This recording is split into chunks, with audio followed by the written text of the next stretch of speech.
See what kind of mood I'm in, Scrape? You're in a great mood, I want everybody to see this shirt. Which is very welcome to me. Can people see it? Yeah. There it is. I don't know who made it. It was in the studio. I'm assuming it was sent to the morning show, but it says where Sammy goes, champagne flows. Sam Levitt back with a playoff-bound team. Well, maybe. Crazy. It's sure looking like it all of a sudden, isn't it crazy? They're the talk of baseball right now because they were dead in the water 3 weeks ago. Let's put it into perspective. But first, we'll welcome you in. Crisello, that is Scraby over there. And we are in the Bill House Studios. It's a 3-hour get-together today on Gwynn and Chris. Tony Gwynn Jr. has the day off, as do the Padres for the first time in 2.5 weeks. They've had a game for 16 straight days. I know they're in a stretch of something like 26 games in 27 days. And while we were all celebrating a huge victory yesterday over the Brewers to complete the 3-game sweep and move into, sole possession of second place in the wild card and all that went with that. Yeah, while we were doing all that, the Padres were in the clubhouse going, oh, thank God we got a day off tomorrow. Yeah. They're just so excited to have a day off. They haven't had one in ages. And today they get one as they'll be resting. And if you're going to get a day off, hey, sign me up for Cleveland. You can go to the Rock and Roll Museum. You can go to the Rock and Roll Museum. Yeah. They don't care where they're getting the day off. They're happy to get one.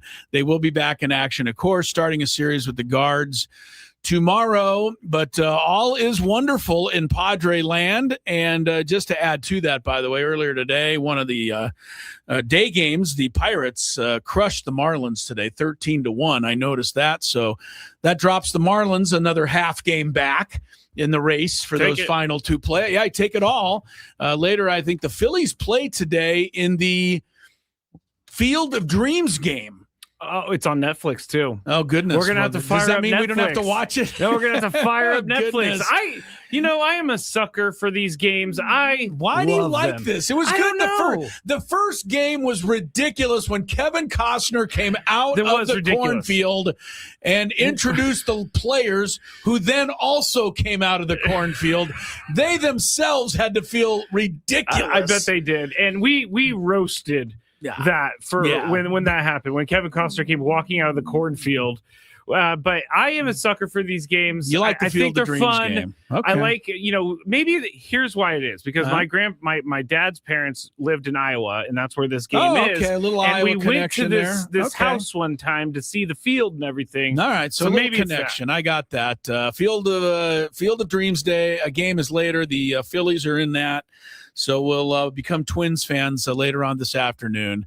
But, yes, as it stands, the Padres are in the number 2 spot, and they are a game ahead of both the Phillies and the Diamondbacks. Arizona is idle tonight, and as I just said, the Marlins have already lost. So now let's go back to what you began with, which is the Padres are the talk of baseball, and nobody can believe what has happened. So let's put it into perspective. 33 days ago, Scraby, that is on July 10th, the Padres were 6.5 back of the final wild card spot, and they were in 8th place in the wild card standings. In those 33 days, they've not only moved into a wild card spot by a game, they have passed the Nationals. They have passed the Marlins. They have passed the Phillies, the Pirates, the Cardinals, and the Diamondbacks. They have passed, count them, 6 teams in 33 days. This is why people are like, whoa. And we are too, because we didn't expect it. Nope. We had pretty much given up the ship. He said ship. I did. Although we felt the other too. We did. We also almost said that word. Well, let's be honest. The team was playing like ship at the time. So, oh man, you're making me. So you can understand why we're a little hesitant to believe in things, but. I credit Craig Stammen. I've said it before, with continuing to try stuff, even when nothing was working, and then they landed on the pitching chaos. And I think that for some reason seemed to kind of jumpstart it. Obviously, the hitting of Jackson Merrill and Fernando is more of a reason why. Yeah. But all of a sudden, the starters with the piggybacking there, kept them in games long enough, and the offense came to life. And, once that happens, your bullpen hasn't gone anywhere. Yeah. The only thing that happened to the bullpen is that it got exhausted there. But now you've added Robbie Ray, you've added Casey Mize. And even though your first thought is, well, neither guy's really been that great yet. Casey Mize pitched better in the second game. Robbie Ray only 4 innings yesterday.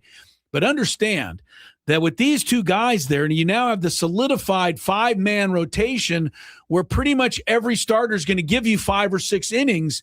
If that continues, win or lose, the bullpen is going to stay rested and be able to dominate the way it did yesterday. And that's what won the game yesterday. The bullpen was incredible, capped off by Adrian Morejon's best performance maybe of his career. I don't know. That might be overstating it. But my goodness, he gives up another run there. The Brewers are winning that game, and Adrian Morejon refused to buckle in. He just said, look, I got to, nothing's going good here in this 11th inning. I got to find a way to not let them score again. And he did. And it ended up paying off in one of the great victories of the season. And what I said yesterday was the best game of the season. And I will go through. It was such a good game that after the game, Scrape, you and I did not do our normal segment of notes on a scorecard because there's so much good stuff from that game yesterday that the hour-long show we had last night may not have been able to contain it. Well, when you lifted up the papers, I was surprised that your arm could actually do that. I needed a forklift to pick up all the papers and the notes on a scorecard. You usually have 4 or 5 pages. There's at least 15. 12, actually, 12. Is the actual number of notes on a scorecard pages. But there's so much stuff, so much strategy, so many things happened that didn't happen, plays that were made, plays that weren't made, substitution, changes, coaching decisions. That I love. And to say that had the feel of a playoff game is not hyperbole. It had the feel of a playoff game. It took a playoff-like amount of time to play it. 3 hours and 46 minutes. And guess what? I was in no hurry for it to end. That's when baseball is at its best. And I thought yesterday, and if they had lost the game, I would have said something similar. Although, obviously wouldn't have been as fun of a final result, but that didn't change. It was just a really fun game. We're going to break it all down from the great things that happened to stuff like Xander not being asked to bunt in the 10th inning, which kept me awake for most of the night last night. So we'll get into all of that. Notes on a scorecard a little later. I want to give a quick heads up. If you are driving north on the 5 freeway, there's not a SIG alert. There's no road closures. Okay, good. All right. What news are you breaking right now? Well, I'm breaking something pretty important. I want everybody on the 5 freeway north, look over your shoulder. I mean, not figuratively, but, keep an eye out for a little white, fast racing car with the license plate Super Nut. He may be zigging in and out of traffic, hopefully not breaking the speed limit. But Braden, who just finished the show, is coaching his team at Cathedral in a game at Mater Dei at, I think, 4:30 today. Wait, now, I don't know. Mater Dei's in LA? Santa Ana. Yeah, that's what I thought. So I don't know how anyone's going to get there in 2.5 hours under these conditions. You know what the traffic's going to have to be like. So everybody be on the watchful eye. And if you can move out of his way, let him pass. No. He has somewhere to go. No.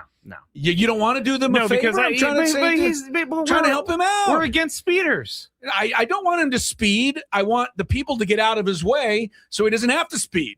He can just ease his way up to the game. So wait, people are supposed to part the road as he goes 65 down the freeway? I want to see a parting of the 5 freeway up in Oceanside. While he just cruise controls 65. While he just kind of eases his way like this, Gravy, with the arm over the, Yeah. So Braden, look out for Braden. He should have borrowed Tony's helicopter. Right. Tony's probably using it today because I believe Tony's daughter is having her first soccer match today for Grand Canyon. In fact, we should check, see if there's a score available on that or what time that game is.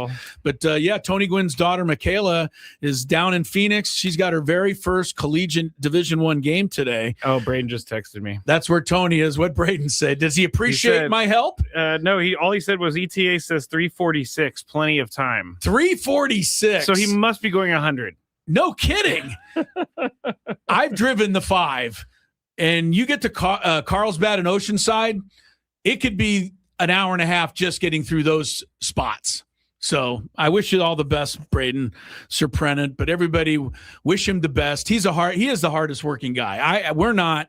He is. Wait, speak for yourself. Yeah, you don't do much. I have another job too. Oh, but you're not driving to Modern Day right now. That is an assignment. Definitely not, nor would I want to. That is an assignment. All right, we have 3 hours today. And a couple of quick notes. Brian Dunseth of MLS on Apple TV, our regular Thursday interview, talking MLS, talking soccer, talking everything for all you SDFC fans. We'll get the latest from him. Always fun talking with those guys. And then at 3:30 today, we have a special edition of Notes on a Scorecard. We're going to look back at really one of the best baseball games of the year. And if you haven't heard Notes on a Scorecard yet, I hope you feel like you're in for a treat because the folks that tune in on the afternoon days after love, for some reason, Notes on a Scorecard become kind of a thing. More so it's you're angry after games. So because even though they won yesterday, there's going to be things to be angry about into Notes on a Scorecard today. That's coming up. Obviously, the regular stuff, Gambit, Chris versus the Fans, Big Five. It all leads to a replay of today's Padre Roundtable, and I'll tell you a little bit more about that. Brian Lawrence, former Padres pitcher, was our guest. He was great. We'll talk about that and everything else that's happening on 97.3 The Fan.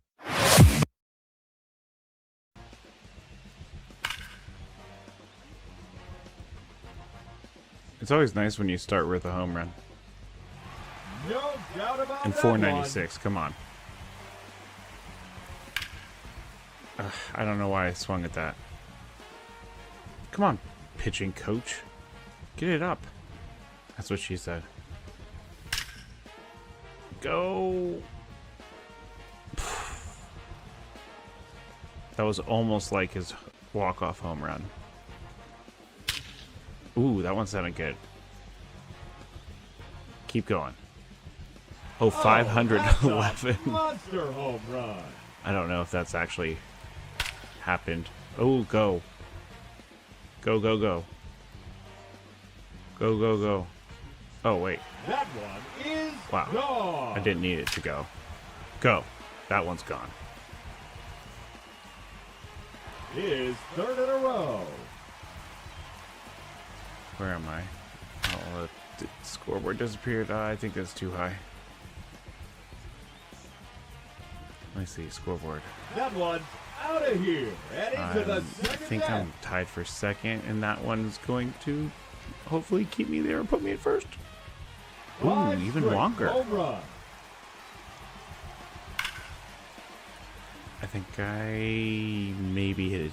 Oh, wait, no. That's me. Right out there. 6 consecutive home runs. I was watching another one. Oh, I think that was off the end of the bat. Terrible. Make it Wait, I made it? Now. It's Coors Field, man. Go. Oh. Didn't have a shot.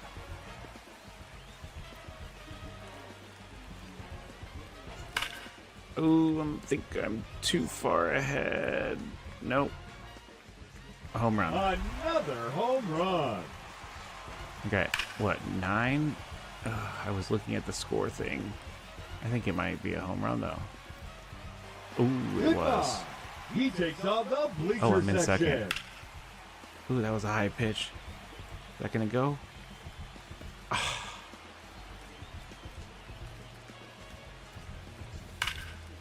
It's a little bit early. But it's gone. That one's out of here. Now 11 home runs for him. I'm hoping that one is. I don't know. Yes. And I'm having a hard time judging these things, apparently. Oh, that one just sounded amazing. So what, I have like a minute left with 13 home runs. I'm still in second. Oh, that one. I need to basically hit a home run everywhere. Oh, that one worked. Didn't think it was going to clear the wall. That one also sounded great. Oh, wow. 5 in a row. Yes, I think I got it. 16 with what, 36 seconds 6 left? consecutive home runs. Oh, is it going to get inside the pole? Yes. Make it 7 in a row now. I need to keep up. Oh, that's not going to help me at all. It's 15 seconds left, and I'm in second. I need 2 home runs. I don't know. No. This is only the first round, but still. Ooh, that one was stroked. And Oh, 495. There we go. Second deck. Take it.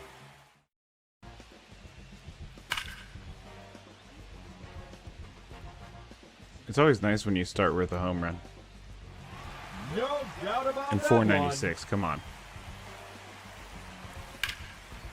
Ugh, I don't know why I swung at that. Come on, pitching coach. Get it up. That's what she said. Go. That was almost like his walk-off home run. Ooh, that one sounded good. Keep going. Oh, 511. Monster home run. I don't know if that's actually happened. Oh, go. Go, go, go. Go, go, go. Oh, wait. That one is Wow. gone. I didn't need it to go. Go. That one's gone. His 3rd in a row. Where am I? Oh, the scoreboard disappeared. I think that's too high. Let me see. Scoreboard. That one's out of here. And into the I second think deck. I'm tied for second in that. All right, we are here. It is Gwynn and Chris, San Diego's #1 sports talk station, 97.3 The Fan. We got Grand Canyon, the Lopes, taking on Buffalo. Buffalo, huh? Not the Josh Allen-led Buffalo. Oh, okay.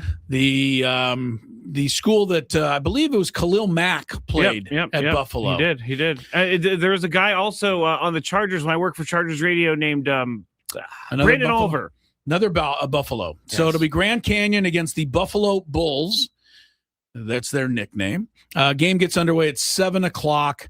Well, now wait a minute now. Hold on. I'm off on this. That's a week from today. I don't want to give everybody the wrong impression here. I thought Tony said the opening game was today. Did he not? I'm not sure. Well, because there's a story. Because he was off yesterday too, so he was off from the broadcast as well. Okay, well, because it says here Grand Canyon defeated Arizona 2-0 yesterday. So I wonder if that was the opening game yesterday. This is a dumb question, but do you think there's 2 teams? No. Okay. No, they are officially 1-0. They did play yesterday, so I was wrong. 2-0. I guess I was wrong too. Tony Gwynn Jr.'s daughter, Michaela, her team posts a victory. I'm looking at the scoring. She was not either of the 2 goal scorers. Doesn't mean she didn't have a big hand in the win. Congratulations to Tony and his daughter. I mean, Arizona, that's a big school. They did win. Arizona, that is a big school. It's, Big 12. Anyway, all right. Enough of that. Braden Soprenet just ran into his first traffic jam, he said. car slowed down up in Loma Santa Fe, so he's in trouble. Wait, he text you that? No, I'm just making it up. He texted me and said that he did think that you were. He does appreciate you for. I'm trying to help him get there, man. That's a long drive under tough circumstances. Earlier today, we had a really good roundtable, Padre roundtable, hosted by Ben Higgins and including myself and Braden and Stephen Woods, and we've had a lot of special guests this year. It's been a lot of fun, having people from the media come in, TV personalities. Ted Leitner came in, and some of the other great radio voices here in town. I was here when I've only done one. The first one, Darnay Tripp was. Darnay was the guy from NBC. NBC, yes. Yeah. So we've had a bunch of guys, and some former Padres. And today we had Brian Lawrence, right-hander, who was the opening day starter for the Padres. You good Padre fans will certainly remember Brian. He was the opening day starter in back-to-back years, 2003 and 2004. He was also part of the 2005 division-winning team. He pitched in 2 games in that postseason that year, both out of the bullpen. But Brian Lawrence had a really, solid run here. He won 15 games for the Padres in 2004. And along with Jake Peavy, gave them a pretty good 1-2 punch at the top of the rotation. And it also, his name came up last year when Mason Miller threw an immaculate inning because he became the second Padre ever to do it, the first having been Brian Lawrence. Wow. So that's a good list. Not bad. Yeah, it's B-Law and it's Mason Miller. But Brian was on today, and I thought one of the things I enjoy the whole roundtable because there's a lot of good stuff, and obviously the Padres are winning, and there's a lot of good stuff. But one thing, Ben brought up near the end was the schedule. And you and I talked about this 2 days ago. The Padres only have 4 series left against playoff level, teams. Yes. I think they have the Dodgers, they have Arizona, and they have, I think it's the Yankees, and the Rays. Those are the 4 series left that the Padres have against teams that would be in the playoffs. Arizona has 8 such series left. So you'd have to say advantage Padres there. But Brian Lawrence cautioned today with a little story about something that happened to he and Jake Peavy way back when about overlooking opponents. Can't do it. Well, I've always said there's no bad team in the big leagues. They're all major league teams. I remember I was on a flight coming from somewhere. Me and Jake sat next to each other, and we were absolutely dominating teams. Like, we were just pitching. We were going into Kansas City, and they were not good. And we're like, we got, another one here. And I think we both gave up 5 runs in the first inning. And so it's like, there's no bad teams. They all can get you at any day. And so you got to play baseball the way they're playing right now and just put your head down and play the game correctly, no matter who they're playing. And then they know that it's going out there and getting it done and just continue to play the way they're playing right now. Brian Lawrence, some of what he had to say today, shared some really good stories and some really good insights. So I recommend listening to the roundtable. That'll play in its entirety at 5:00 today. But it's just interesting to get an example of it. Like he and Jake Peavy were sitting on a plane going, we going to Kansas City? This is going to be a lock city the way we're dominating everyone. Yeah. Bad teams make me nervous when the Padres play them, just because it feels like they always play down to the level. So, but not this year. Not this year. But this year they've been really had some good. Pitchers lock them down that are couple. Yeah, but and that's overall, going to happen throughout the course of a 162 game season. I mean, it seems like at least for now we've kind of got rid of the agony of playing the Rockies. That is true. So I will take that. Take that. But yeah, I think the Padres have done a pretty good job. And let's be honest, because they only have 4 series left against the teams I just named, but Cleveland is still in the hunt. So they're playing them. You know what I mean? They're still playing teams that are there. They're not just playing a bunch of teams that are out of it entirely. So it's going to be 40 games, which when you think about it is still 1/4 of the season to go. That is crazy. Yeah. And the question is, which Padres will we see in these 40 games? Will we see the one that started the season 29-18? Or will we see the one that gave us 2 months of ship by going 21 and 35. If you keep saying that. I know, I'll stop it. Or will we see this latest rendition of the Padres, which is beating everybody 15-4, and not only 15-4 on July 18th. That again is less than a month ago. Yes, the Padres were clearly, without question, the worst hitting team in baseball. They were last in runs. They were last in average. They were last in slugging. They were last in OPS. Everything. There was nobody that could contend with them.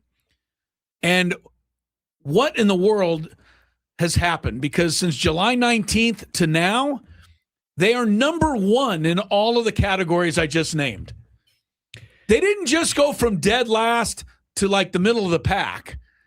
They've gone from the absolute worst and over the last 3.5 weeks, the absolute best. It is really kind of defies explanation. It does. So it does. And this team has had so many different versions. You know what I was thinking about? Like, they should break up the major league season into 4 parts and then give some team who wins those 4 parts a prize, because it is a battle all year long. You could be a bad team for 40 games. You could be this team. The Padres are bad for 60 games this year. Baseball boggles my mind. John Smoltz, Hall of Famer, it's funny you mentioned this. He was asked about how to solve the discrepancy between the haves and the have-nots. Right? That's the big argument in baseball. It is. Nobody has an answer to it. You know, salary cap, well, okay, but the players aren't going to do it. So how are we going to actually do this? John Smoltz said that he believes, and others, you know, in his kind of circle, his ilk. Yeah, they agree and think that it is time for baseball to split the season in 2 and have 2 basically 80-game seasons. And if you want to listen to it, you could call him up on YouTube talking about this. I will go do this But later. He does a very in-depth explanation as to why that will keep the have-nots from trading all their players, because they'll have you know what I mean? You have a second half of a season. He had a lot of explanations as to why this would help work. And we need something along with the salary cap that they're not going to go for. Yeah. So John Smoltz, it's just funny that you said they should split the season up. I didn't hear this at all. He thinks that is legit the way, or not. Look, nothing's going to solve it entirely. Yeah. But he thinks that can be a big step toward doing something like that. If you want to hear it, find John Smoltz on YouTube, or Scraby put a link somewhere. I'll definitely go look You'll for find this. it. John Smoltz is a pretty smart guy. Even if you don't like him on the broadcast, which I do. I think he's a really good broadcaster too. But he's thought this through, and I didn't say everything he said. He had a lot of support for this idea. So if you're interested, you can check that out. All right, we'll do a little soccer for all of you fans of football. Oh my God, Scraby. Speaking of football, today's August 13th. September 13th is the Sunday for week 1. Oh, I thought you were going to say, like, most preseason games start today. Yeah, true. But yeah, there are some preseason. But no, we're 1 month from the first Sunday. We're 1 month from Scott Hansen saying, and now with tons of commercial interruption, here is NFL Red Zone. I was going to say, you have to be truthful. Yes, he used to say that there was no interruption. Now there's going to be interruption. Something just tells me last year when he lied to the audience, it actually did hurt Scott Hansen. Well, he tried to come as clean as he could. He's such a good stand-up guy. Too many times. Well, he's a stand-up guy, and he made a mistake. That'll happen. We all do. Get ready for more ads, as Chris says, though. Yeah, they're going to be ads, but I'll still be watching the Red Zone 1 month from today. We'll have more Gwynn and Chris in a moment. Gwynn and Chris.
Thursday to you. It always takes me a minute to remember what day it is. I've been having trouble this week.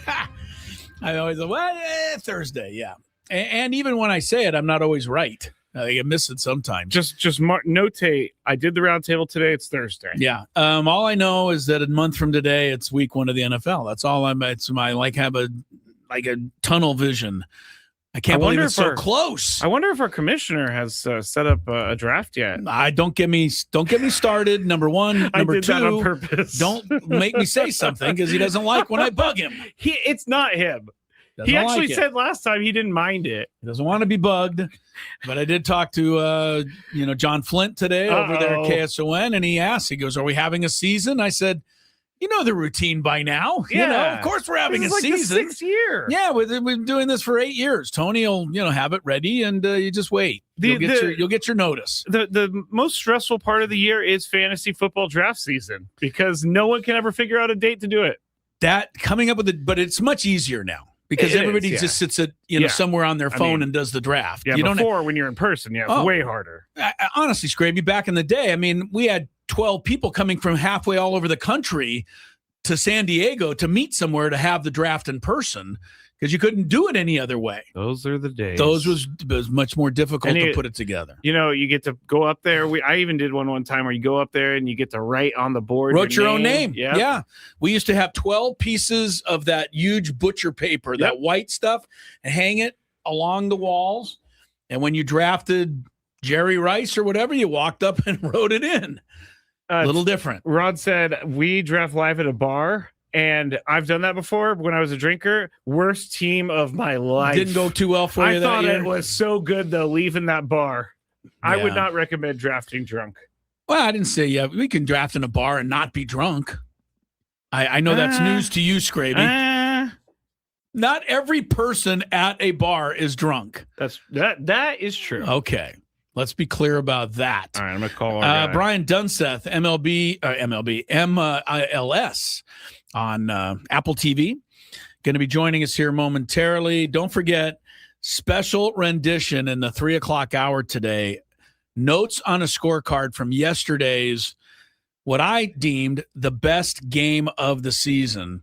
Padres 4-3 victory over the Milwaukee Brewers. By the way, the Brewers, no time to rest. They're up in L.A. tonight taking on the Dodgers. So Padres get their first day off in 2.5 weeks, and I'm sure they are enjoying that. Tomorrow, Friar Friday, although a very quick show. Yeah, only don't an hour. blink, you might miss it. But one thing that you will get tomorrow between 2 and 3 is our Friar Friday interview with Luis Rengifo, who is been one of the amazing stars of what's happened here in the last 3.5 weeks. And he'll be our guest. We'll have a chance to meet him tomorrow on Friar Friday. But looking forward to talking a little soccer. Each and every week when we do our soccer visits, they're always fun. And Brian Dunseth joins us from Apple TV. Brian, how are you today, sir? Good to talk to you, as always. Same. I'm doing great. How are you guys? Well, we're hanging in there, but we're trying to figure out where we are in the season. we are still new to all of this, Brian, even though it's our second year. We had MLS, and then we had some tournament. I think it was the CONCACAF. Then we had MLS, and then we had the World Cup. Then we had some MLS. Now we have Leagues Cup. And I think now we're going back to MLS. So it makes some sense of it to all of us that are not as familiar. Yeah, welcome. You're getting indoctrinated in real time and in world football. Right. Yeah, I know it can be confusing because every time I turn on another sport, I'm like, wait a second, a tournament in the middle of the season? The NBA play. I get it. Yeah, exactly. I'm like, oh, it's a different court. That must mean, what do I know? Knucklehead. Where to start? I think, let's go back in 2025. I think what we've seen from San Diego ownership, from leadership behind the scenes to Mikey, his coaching staff, and the players in particular, that as important the play on the field is the philosophical approach and creating kind of an internal morality and balance and check systems that, the performance on the field is as important as the human being and the collective inside of that locker room. And whatever the culture that was set from day one, it was really evident that there was a couple of non-negotiables. And first and foremost, I think, Mikey, and obviously we can reference the Chicky Lozano situation, is that there's certain things that are moments in time where you got to make tough decisions, and you've got to figure out ways to allow an individual to be an individual, but also allow the collective to continue to grow in the same direction. And so for as hard as it was to kind of watch from the outside looking in, what could have been a very destructive moment in the quote unquote off season heading into the preseason, that there was a very clear idea of what San Diego wanted to do. And listen, while the performances last year were at such an extremely high, consistent level, that there was bound to be a drop off. But I don't think anyone projected the drop off to be as significant as it was in the first phase of the season, meaning that last 10 to 15 minutes where significant points were dropped. And Mikey talked about that was the big thing, man. It seemed like every game something, lurking was waiting, evil lurking was waiting, in the last 15 minutes. And as much as that is tactical and it's physical, the dumbest theory is sometimes the easiest, and it's just mental. And you fall asleep at the wrong second. And as we know, whether we call it, the psychology, we call it the yips, we talk about, the functional breakdown of just mistakes and moments where you don't feel like, you're getting the rub of the green, that the results are going your way, that you started kind of get this feeling of, here we go again. I've been on teams like that. I've looked over my shoulders, be like, can't trust you, can't trust you, can't trust you. And I can remember one time the legend Eddie Pope, EP22, U.S. men's national team, every game we go into at Real Salt Lake back in the day in the first year, we'd be like, hey, let's just handle our business together, and then we can take on the rest of it. So, all these things can be true. But what I would say is that sometimes when you struggle, you end up learning a lot more about yourself. Because when everything's going well, it's really easy to paper over the cracks, and you don't need to make things maybe as big of a deal as it needs to be. And I think this year, the evolution of this roster, some of the transfer window movement that we're seeing, the continued evolution from the training facility to the youth team, the academy setup, and what the partnerships around the world look like, there's a really great blueprint that's been set for San Diego. And hopefully, they get back to their winning ways. It's going to be a hell of a challenge, but something that they did last August up at BMO Stadium when they won 2-1 against LAFC. Got Brian Dunseth from MLS on Apple TV. I'm looking at what happened in the League's Cup, Brian, and the good news for San Diego, they won their last two and ended up going 2-1 in phase one. But that 2-1 record was not enough to get them to the knockout stage. So now they can come back and start focusing on their next match, which is LAFC. Having said that, winning those last two matches, even though it doesn't get them to the knockout stage, could that be a nice little something to get them going with some momentum, going back to MLS? And I would actually, honestly, I would add that loss against Club America down in Mexico City, where the World Cup kicked off. Again, I think it's such a young organization. I don't like the word franchise. I don't like the word expansion team. I'll just call it as a group.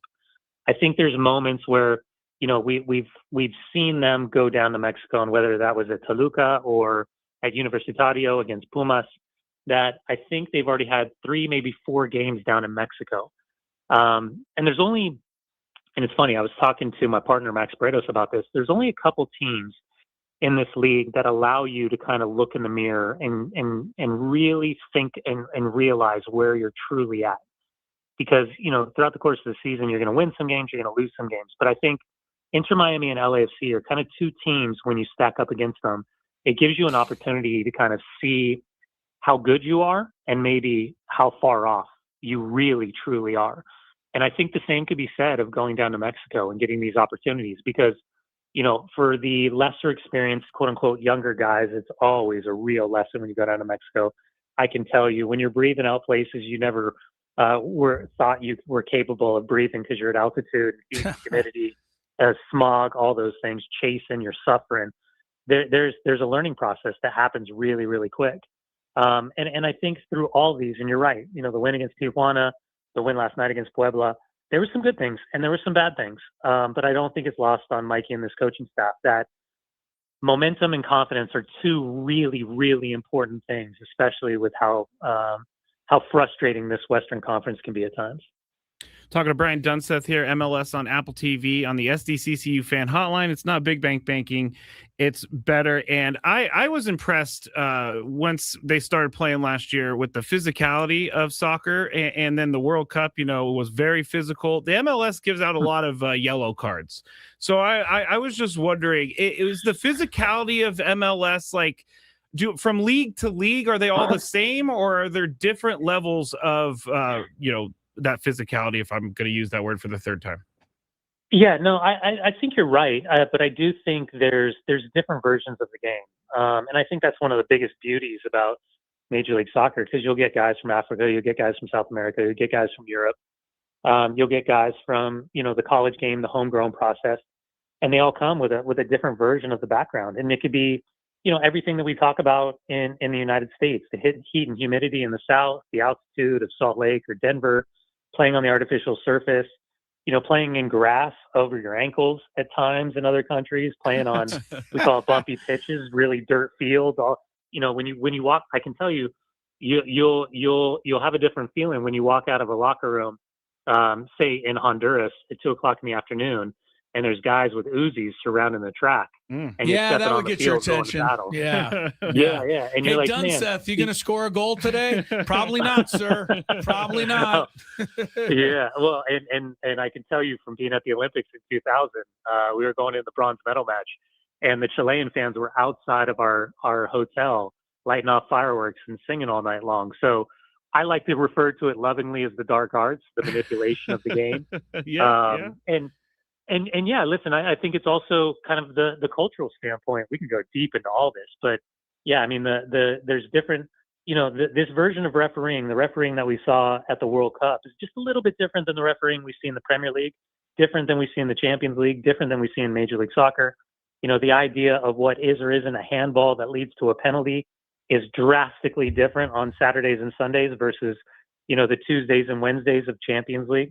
So yeah, one size doesn't fit all, but you're right. I do think there's something to be said about out hustling, out smarting, out working, and out tackling your opponent. Those for me are 4 non-negotiables that usually give you a huge benefit over the course of 90 minutes. It was interesting to watch a team such as Argentina, which by the end of that World Cup was kind of looked upon as kind of the dirty, little sneaky bullies. Bad guys. Yeah, but I didn't hate their style. They played aggressive, and you had to play through that. You mean they're standing around the field for all of the final? Is that their style you're talking about, Chris? Well, they got beat pretty bad. There's no question about that. They also, they also went to overtime on 3 occasions. And you could do a really fascinating deep dive on the teams that played outdoors as opposed to played in the 72-degree indoor facilities, the teams that traveled. There's so many. I can't wait for someone to do a real deep dive. But you're right. I mean, you look at those final 15 minutes against England, and the physicality was certainly beneficial for Argentina. And if you were just going based on the final, if you wanted just the quality of play, England versus Spain probably would have been more of a 50-50 battle. Whereas Argentina, and I can't wait to see if there's any stories that come out later, but it seemed as if the tactical setup was wrong from the beginning, and the emotions were high before they even came out on the locker room. But yeah, credit to Spain, because that opening 15 minutes, as you're watching it, you're like, oh, God, Argentina is just going to chase, and they are going to suffer, and this is going to be really painful for them to watch. The only guy that was happier with Argentina's lousy coaching in the finals was the England coach, so that people stopped criticizing him for what a bad job he did. Brian, let's finish up with our team here, SDFC. I think people would be surprised, who don't follow it as closely as, some others. There are still 16 matches left in the season. So there is a ton of time. It's not like, and they're in 13th place. So you look at the table and you go, wow, they're way down there. But there's only like 3 points to jump up to 8th or 9th, which is 1 win.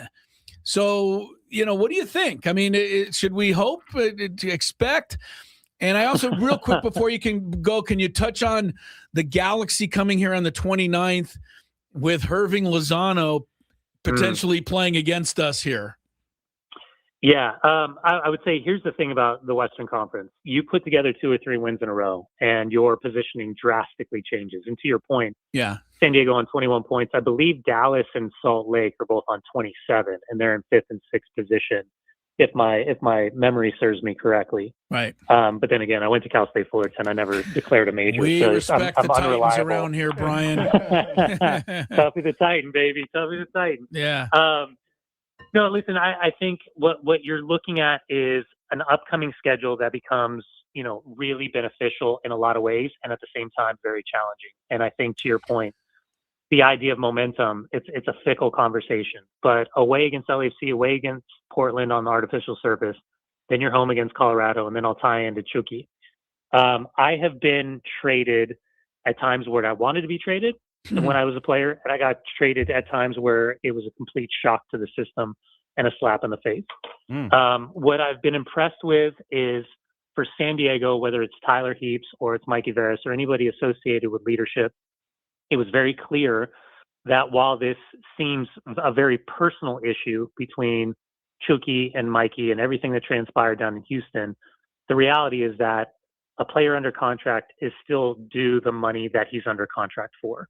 And the coach and the manager, the coaching staff and the ownership and leadership, they need to figure out solutions. They've seemingly figured out this short-term solution, which hopefully becomes a long-term solution for both parties. Chucky's an insanely talented player. We know that. And for whatever happened, that story will probably tell itself at some point.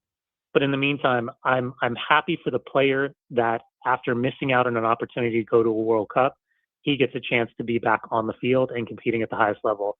And it is certainly one less distraction that Mikey and his coaching staff have to deal with, whether in real time or post 90 minutes going into the press conferences and having to deal with, hey, you guys need goals. Why isn't Chucky here? Why isn't Chucky a part of this? What's happening?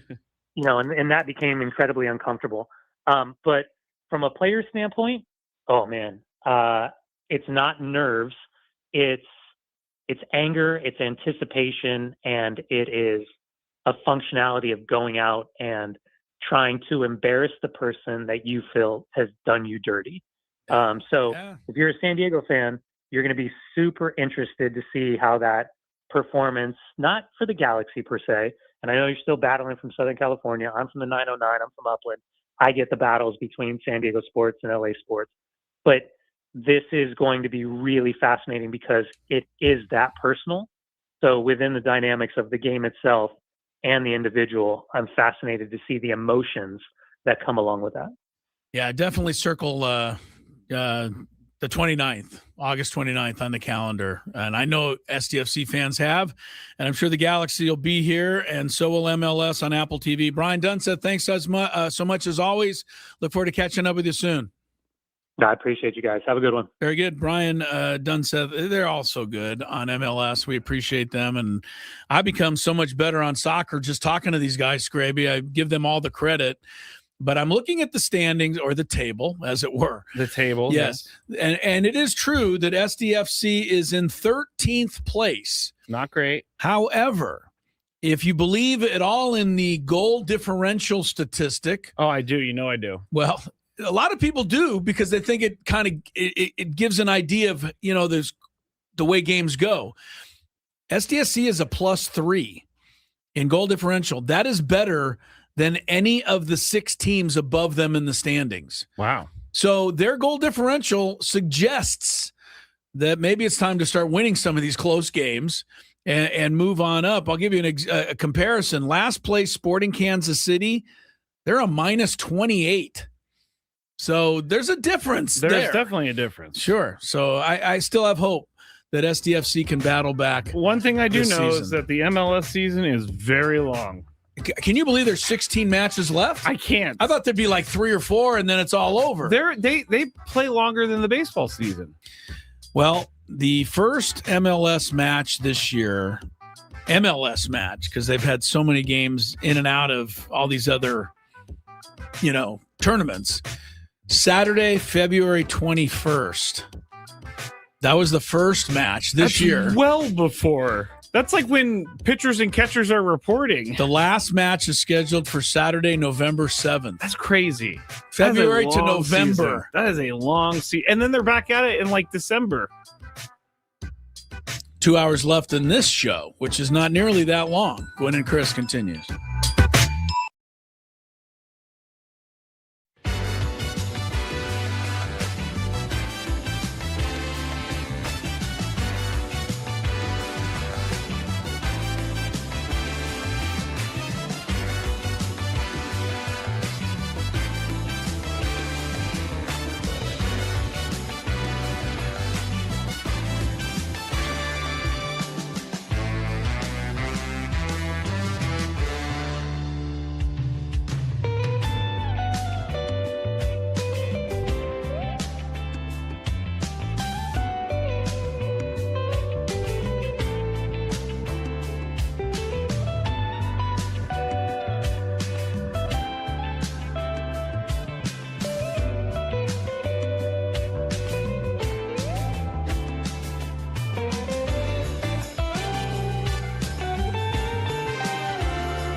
It's no Gwynn today. We mentioned it earlier. Congrats to Tony and his daughter. She debuted with a victory in her Grand Canyon Division I soccer opener last night. 2-0 over Arizona. I'm sure proud Papa was there after the match to congratulate Michaela. Padres are on their way to Cleveland. They are enjoying their first, or they're in Cleveland. They probably got there they probably got there late last night. But they're enjoying right now their first day off in 2.5 weeks, 16 days straight with a game. And even though we're ecstatic about that great victory yesterday over the Brewers, and I'm sure the Padres were happy about it, they seemed more happy that they had the day off today. That seemed to be the number one thing on their minds. Imagine working 26 days in a row in whatever job you're doing. I've never done that before. I have. Me too. It's brutal. I love work. Wait. You just said I've never done that before, and you said me too? Bring it on. Let's play. Let's have work. Let's go to work. What else do I have to do? All you people who can't wait to retire, I'm just warning you. A lot of my friends are kind of getting there, and a few of them have retired, and almost all of them are like, now what do I do?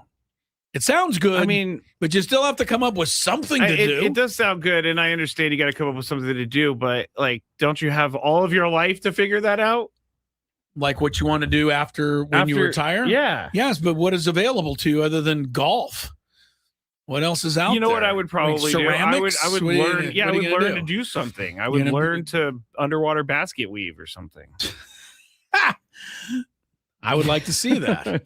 I wouldn't, because that sounds get you in there. Bad and awful. All right. Before we get to today's Daily Gambit, interesting was a story you're looking at here about it's betting the preseason in football, because you and I always talk about it. If you're betting the preseason, you are should just check right into rehab. Yes. And so here's what I'm saying. I think that the betting industry has to be more responsible about the way they do things. And here is the title of this betting article: Preseason NFL betting isn't for degenerates. Why there is value and how to find it. Yeah. I think this is really bad. Who wrote this article? Some guy named Corby Craig. Yahoo Sports. Yahoo Sports. So see, this is where we talk. Okay, go ahead. But Yahoo Sports is basically saying, hey, don't forget to gamble on this stuff. Exactly. Yeah. That's where I was going with this, is that they're actually now, they're trying to take the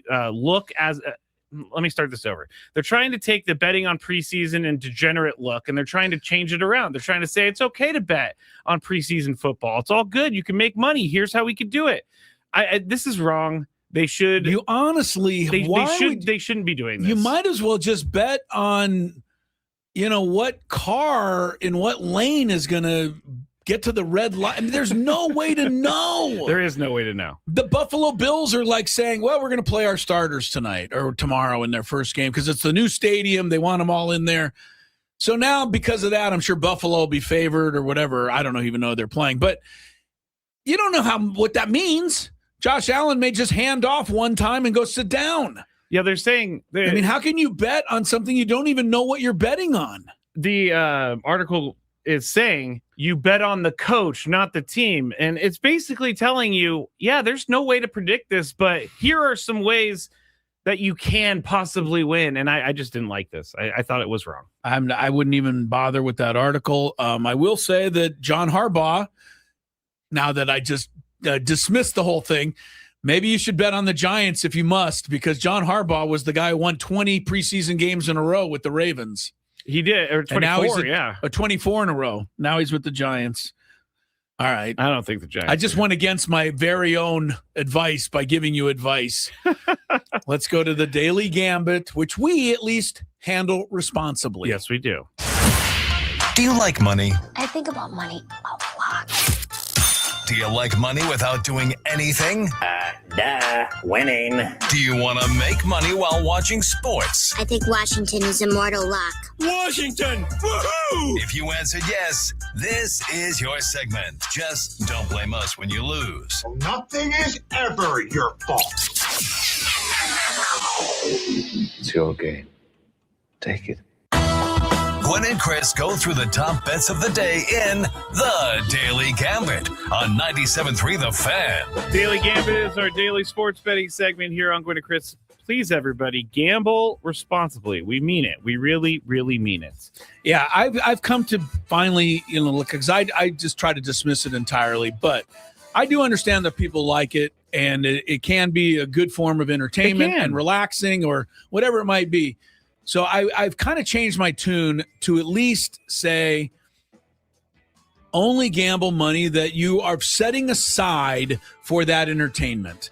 Yeah. That is the main thing here. And do don't chase not be betting rent checks on stuff, because now you're into ruining your life territory. Yeah, I told you I watched this documentary on betting years ago, and this guy he bet and he lost, and he thought it was a lock, and so he was like, I got to bring money home to my wife, and so he put down more money from his savings account, lost that too. Sure. And I can understand why people chase that. I mean, anyway, it's a slippery slope. But like you said, if people can drink responsibly, that's fine. Yes, they can. A So lot of you people can do. also gamble responsibly. Right, you can. A lot of people drink. Most people drink responsibly. It's just not something you understand too well. No, But- I did not drink responsibly. That's why I'm not allowed to drink anymore. Drink That's why I'm not allowed to drink anymore. You don't produce the show responsibly. Why are you still allowed to do because that? my brain is still hectic and crazy, but it's in a better light. I'd like to know when Adam is going to figure all that out. Yeah, but Adam, figure it out. Not yet. Not yet. Apparently. All right, Tuesday night, Brewers -1.5 against the Padres. You went Brew Crew, I went Padres. Oh, yeah. Padres Kyle went Harrison. 11-2. They bombed him. Over under 7.5 runs. You went over, I went under. It was well over 13. Pirates -1.5 against the Marlins the other night. We both went Pirates, but the Marlins went 8-2. Wait, did they? That was a Paul Skeens game.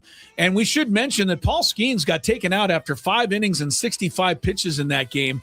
There's not been really any word from the Pirates as to why that was. But a lot of people are speculating that Skeens could be hurting. I haven't heard anything official, definitely though. Seems like that. He's not nearly. He's been anything pitching close to terrible, himself.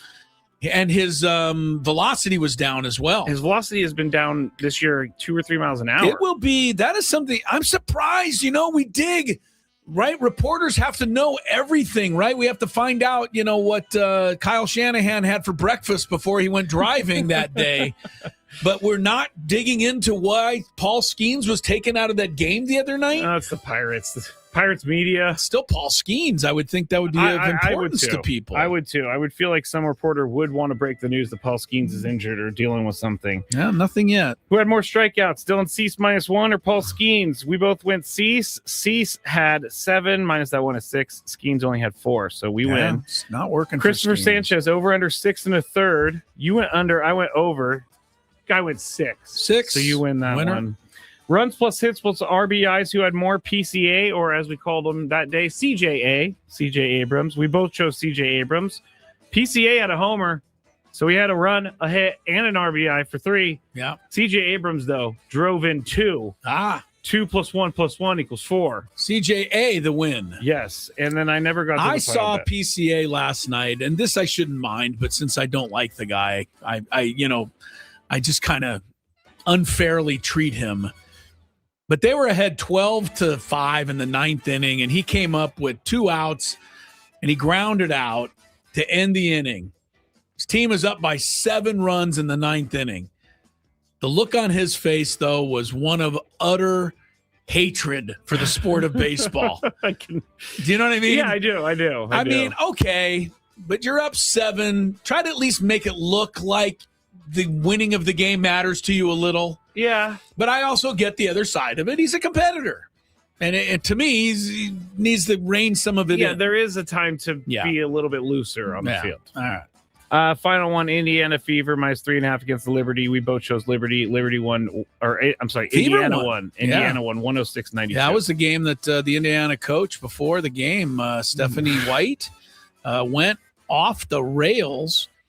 But I also did you see that clip at all? I honestly haven't been able. Well, to she was really upset at the people in social media who are dragging the WNBA down and refuse to discuss actually what's happening on the court. And even though I think she took it to the extreme, it needed to be said a little bit. We've talked about this. The WNBA, we can't stop the bloggers. We can't stop the podcast. No. And if they want to tweeters. focus on all of the controversies and the fouls on Caitlin Clark and the this and the that, you can't stop them. But the WNBA itself, the coaches and players can do better with their narrative. They can't. That's all she was saying. They got to figure it out. They got to figure it out. They got to get there eventually, and they're not there yet. All right, we're not going to get to our let's bets keep going, here. though. Phoenix, okay. Phillies 1.5 over the Twins. Field of Dreams game in Iowa. And Aaron Nola's pitching for the Phillies, so I will take the Twins. The Phillies have been terrible this year. When he pitches? When anybody but Sanchez or Wheeler pitches, the Phillies lose. Although, how far might Kyle Schwarber hit one into the cornfields tonight? I don't know. He hasn't been hitting much of home runs lately. So, all right. I'm going to go Phillies, though. You're going to take the Phillies minus 1.5. You got them. Dodgers 1.5 over the Brew Crew. Sasaki's on the mound for Los Angeles. Was this I an imagine, NLCS rematch? Yeah. Brewers hope not. Yeah. Last year's NLCS was a wipeout. It was. I think Miz is pitching tomorrow's game. Oh, that's kind of fun. For the Brew Crew against the Doyers. Who do you like Jacob here? Mizorowski has gotten to the point in my head as I might actually check that out. I like Jacob Mizorowski, and I know I'm maybe overly concerned. I think we all ought to enjoy and watch him while we can. Isn't that because terrible? You think he's going to break down? He can't throw 105 for like the next 6, 7, 8 years. Same could be said about Mason Miller. Mason Miller's a reliever. He's doing it in That's short true. bursts. That's also very much true. different. Yeah, that's much You look at Skeens, who now seems to be hurting. You look at Spencer Strider. What happened to him? I don't know. Where is he? Is he still I don't playing? know. He's still hurt. He's hurt again. I don't know. Anyway, I'm going to go Brew Crew. take Milwaukee. I'm going to take the Dodgers. I shouldn't, but the Brewers, I don't think are going to be able to shake off the loss to the Padres there. Jacob deGrom, 7 strikeouts tonight up in Anaheim. If you want to run up and watch him. Braden could. Braden will be up there. He can go watch deGrom. I saw deGrom this year against the Padres when I was down there. That was the night that they had Jacob deGrom bobblehead doll, but only 10,000 people got them in Texas. I think that was the night that the Padres scored 5 runs in the first inning and then gave it right back. Gave up 6. That is the night that happened. I'll take DeGrom over 7 strikeouts. The Angels are, I don't know what the Angels are. Does Kirk Suzuki want anything to do with that team anymore? It's probably been such a bad year for him. Well, he is a major league manager. That's the only thing he's got. It's true. One of 30 people in the world. I will go over as well. Over. How about Ohtani tonight? 2.5 runs plus hits plus RBIs. He homered last night, his 27th of the year, which is just kind of surprising to me. He's not having a giant offensive year. He's having a good Shohei Ohtani. Yeah, I mean, there's no way he's ever going to go 54, 55 again. No, he won't do that. You're right. Yeah, Ohtani, that was pretty insane, and I think that will go down in the history books as such. Of course, he's supposed to be hurt. That's all I keep hearing. Yeah, his knee is all really bothering him. What are you going, over or under? Under. You like to root against Ohtani. I do. He's going to go over here. All right. Green Bay, Pittsburgh, 40.5 points.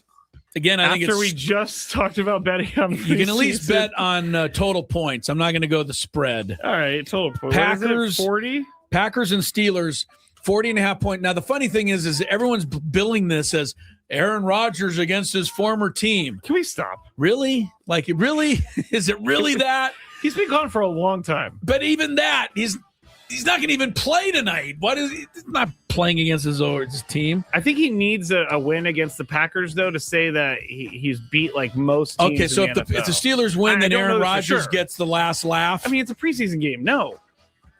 I'm going to go under 40.5. I have no reason why. Sloppy football over. Over. All right. I'm only doing this for you because I'm surprised by this. Bang, bang, Niner gang. The Titans are the worst team in football, right? Even the Dolphins, I think, are, in that category. Jets are there. Jets, okay. Titans are favored by 6 at the Niners tonight. Why is that? Goodness. Is Cam Ward going to play the whole game? Probably because none of their starters are going to play. Yeah. Are they worried about Kyle Shanahan not being able to negotiate the sidelines? Anyway, It's just hard for me to believe the Titans, even in a preseason game, could ever beat the 49ers by a touchdown on the road. So I'm going to take the Titans anyway, because that's what's going to happen, since I don't believe it. I'll go with my You're going to go with Niners. your team? Of course. Good for you, Scrabe. All right. All right. We're up on the Gambit stuff there. And speaking of football, a couple of stories that I think are worth touching on. One of them, I could see how people out there are going to think that Jaden Daniels is just a crybaby. Oh, yes. So we'll talk about whether he is a crybaby or not. And why am I shocked even that this has happened? It has You're to do shocked? with LSU. No, I'm not. It's Oh. LSU. It's Lane Kiffin. He's already in the middle of some controversy. We're still a month away from the season starting. Okay, you're going to have to explain to how he's involved other than one aspect of it. But All right, I well, feel we'll like he's kind of in the clear on this one. He's never in the clear. Okay. He's never in the clear. Don't kid yourself. All right, we will discuss that story if you didn't hear about Jaden Daniels and the news on Deshaun Watson and the Browns. Wait. You're telling me that the Browns have a quarterback controversy involving Deshaun Watson? How many people out there just thought he's no longer even a member of the Browns? I think a lot like of he people. signed the deal, what was it, 6 years ago now? That's a good question. Before It was all a of this long stuff time came ago. out about the massages and everything that grossed out all of us, and Yeah. basically sent Deshaun Watson, to cover for the, we thought the rest of time. Yep. But I'm here looking he to is. see when he signed He's- this. He's still making that money. 2022. Right? So signed, it's been Chris. 5 years since all of that, or 4 years since all of that. Actually, he's in his last year of his contract. Well, So they can get rid of him after this year. I have a feeling the Browns just how keep much saying, money did he make? Oh, I'll tell you. He hasn't taken a snap, has he? I'll tell you. 5 years. Yeah, he has. 5 years, $230 million, $230 million guaranteed. Like every single penny of that. $230 million. And this was after everything was found out about the whole massage stuff. Oh my God. The next time I say somebody in sports is dumb, remind me that the Browns exist. Because that's dumb. That is dumb. Yeah. All right, we'll tell you about the Jaden Daniels on the other side. Both of those stories. Okay. Coming up.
obviously was great. Padres beat the Brewers 4-3. We're going to revisit that with notes on a scorecard coming up in about 5 minutes. Chris Ello, Mr. Scraby today. Bill Howe Studios, We Know How. Tony Gwynn Jr. was down in Phoenix yesterday watching his daughter soccer debut with a victory. Grand Canyon over Arizona 2-0. We're going to create a whole legion of Grand Canyon women's soccer fans Grand around Canyon here. had no idea what they were getting. Yeah, what they right. were going to get out of They're going to get the whole thing. So Tony is now, assuming, on his way to Cleveland to join the Padres for the game tomorrow. I tracked their flight from last night, and you love doing that for sure. They got in at 2:10 a.m. So 2:10. Yes, that's 11 o'clock Pacific time. Big deal. I guess you're right. All guests on the show joined us on the SDCCU fan hotline. Not big bank banking. It's better. You soccer fans, if you just tuned in, you want to go back and listen to Brian Dunseth from MLS on Apple TV. Joined us about an hour ago. I got a text with some good saying stuff. They really liked him because he seemed like he was so excited about talking about it, which I will buy in. Like, I will be all in on what he was talking about because he really wanted to talk about it. But everybody that's been on from MLS, I think, Apple's been just like that. Fantastic. But Brian was good as well. All right, 2 quick football stories, although I don't know I can do them quickly. One, Deshaun Watson was named the starter for the Browns in the preseason opener. New coach Todd Monken says Shedeur Sanders will start the second game. Oh, we're doing this thing. Yeah, Deshaun Watson. We're doing both. I did. No, I'm saying we're doing the thing where they say he's the starter, but then they're starting Shedeur in the second game. Yeah, no, they didn't say he's the starter at all. Wait, I thought that's what you said. That he was named the starter. He's the starter for the first game. Gotcha. All right, I was confused. Shedeur the second game. Okay. Todd Monken says whoever plays better will have the inside track on being the actual starter. I'm a little slow today. Yes, you are. But Deshaun Watson, it is really incredible. You know, this has followed him for his life, and I don't know that it's ever going to stop following him. We're talking about all of the terribly troubling, let's just say, allegations that were made against this man now 5 years ago, 4 or 5 years ago. And the fact that the Browns were more than ecstatic to give him $230 million guaranteed despite it all. Yeah. And also wrote into his contract, if any suspension comes down, Deshaun Watson will not forfeit his guaranteed money or bonus. So they really helped him. I can say this, Deshaun Watson's agent, my goodness. Give him a raise. I mean, imagine going in under those circumstances and saying, hey, you're going to give my client $230 million. Never mind. Oh, nothing to see here. Yeah. With all of this other I can't stuff. believe that the more I think about this deal from the Browns, it might be the worst deal in sports just because of history. Just because of how Deshaun Watson was being seen at the time. The Cleveland fans hated it. The Cleveland fans to this day hate that. Yeah. And they're going to have to be reminded of it now in the opening preseason game.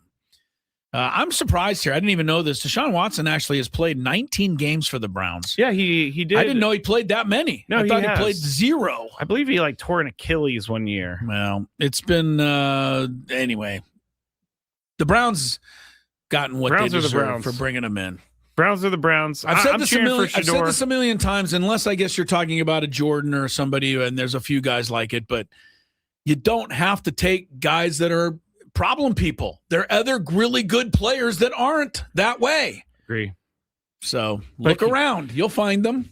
Yeah, agree. All right, Jaden Daniels' story is interesting, and we have 3 minutes to talk about it, so we'll do our best. Jaden Daniels wore number 5 when he won the Heisman Trophy at LSU. And we now know Jaden Daniels has gone on, and he's off to a hell of a good start in his pro career. There's a young man named DJ Pickett. He's a cornerback, and he has been given number 5 to wear. And the Heisman Trophy winner, Jaden Daniels, although saying this isn't going to be a distraction, is complained about this basically, or at least the Jaden Daniels camp has. Yes. And there's a big thing going on. So is Jaden Daniels like just being a baby here? Like, all right, good. You won the Heisman, number 5. They didn't retire your number. It's available. Or is there more happening here? And there's a couple of things. First, I would love to blame it all on Lane Kiffin because I can't stand him.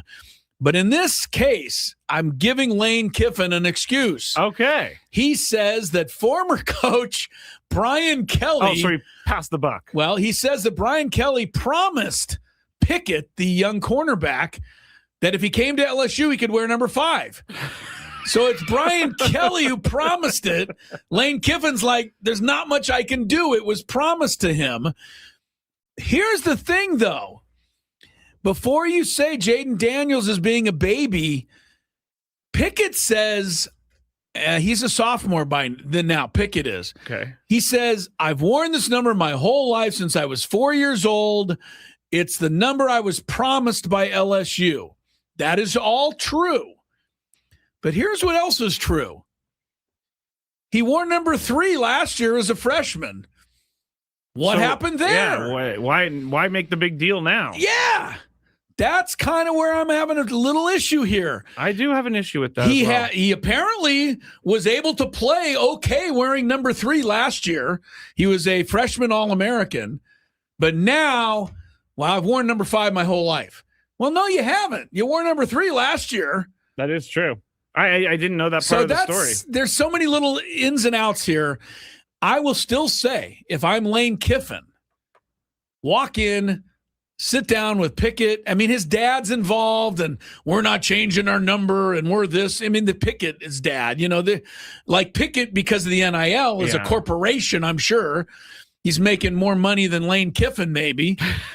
But again, coaches to me, and if it was promised by Brian Kelly, I see where Lane Kiffin is coming from.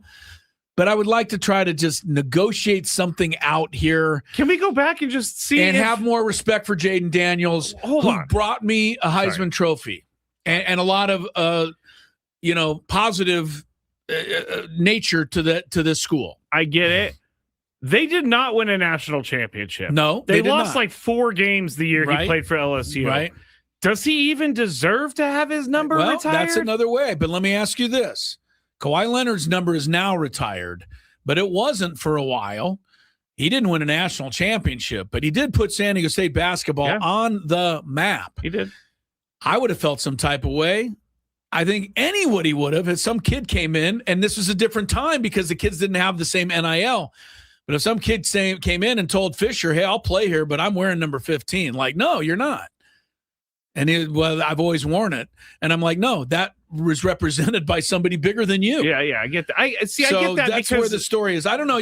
Because Kawhi Leonard changed San Diego State basketball. Yeah, well, so I understand that. Won a Heisman he did Trophy. not It's change LSU football. All right. He didn't. And the fact that you think that you're so important that your number's not even retired yet. LSU has to wait 5 years before they retire your number. That you're so important that no one is allowed to wear your number. All right. I think who you're mad at is Jaden Daniels' mom because you don't like her because she's his agent and you think she's a little bit overbearing. I do think that she is driving all of this. She's a little overbearing. Jaden Daniels does not seem like a selfish guy.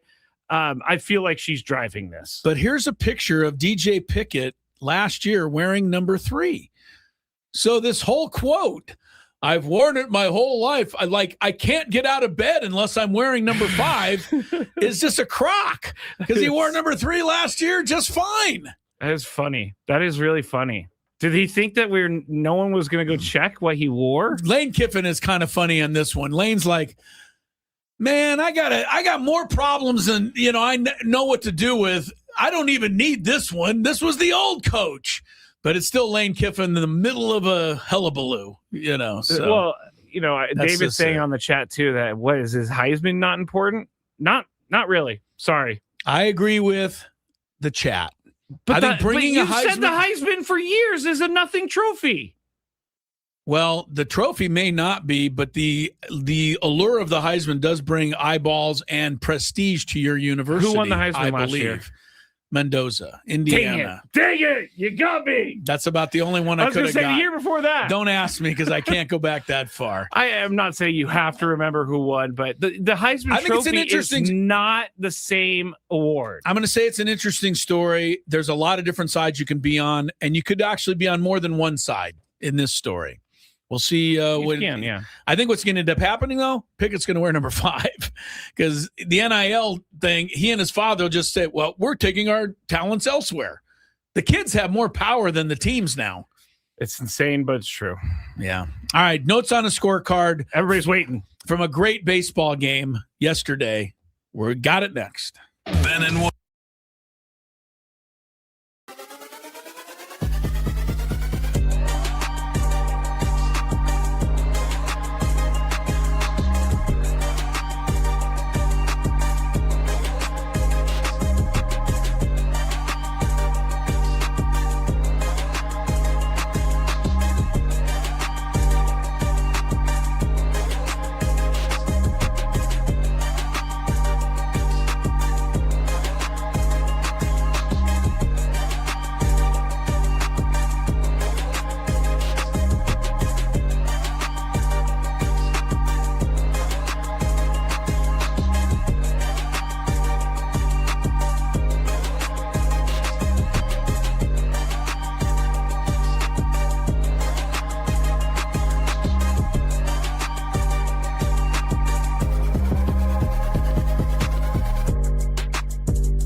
notes on a scorecard from yesterday's classic. And I think, it's one baseball game, but you'll see why as I go through some of this. Just really enjoyed that game. There was so much to it. So many, little crazy things that happened. A lot of strategy. So that's what Notes and Scorecard's all about. I sit there, I watch the game. I think stuff pops into my head, and I jot it down. Show everybody the stack. Normally, I jot down in like 3 or 4 pages, but this one's like 12 pages. Yeah, you could definitely make a fan out of them. There was a lot going on in that game yesterday. I got one little problem here, Scravy. Uh-oh, Go ahead wrong? and play the open, but Okay. the pages got mixed up, the order of them. Oh, no. And now I don't know if I can straighten it out in time. Here we go.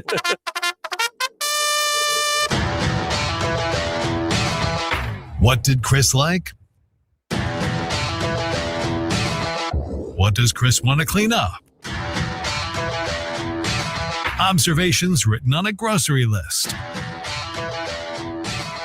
Notes on a scorecard starts now. Did you figure it out? Did you figure it out yet? I hope so. Right. If I go from the first inning to the 7th, you'll know that I didn't figure it out. Great game yesterday, and if you were late, you missed the beginning of the greatness. Second batter of the game, and as Don Orsillo likes to say, don't hit it into the Crone zone. Yep. Great catch, Yes. right? Diving, Full soft line extension. drive by Terang. Just got the game off and rolling. And I wrote this down. It didn't come to play necessarily in the end, but I do feel this. Of all the players in baseball, Jake Cronenworth is one of the players that can help you win a game and go 0 for 4.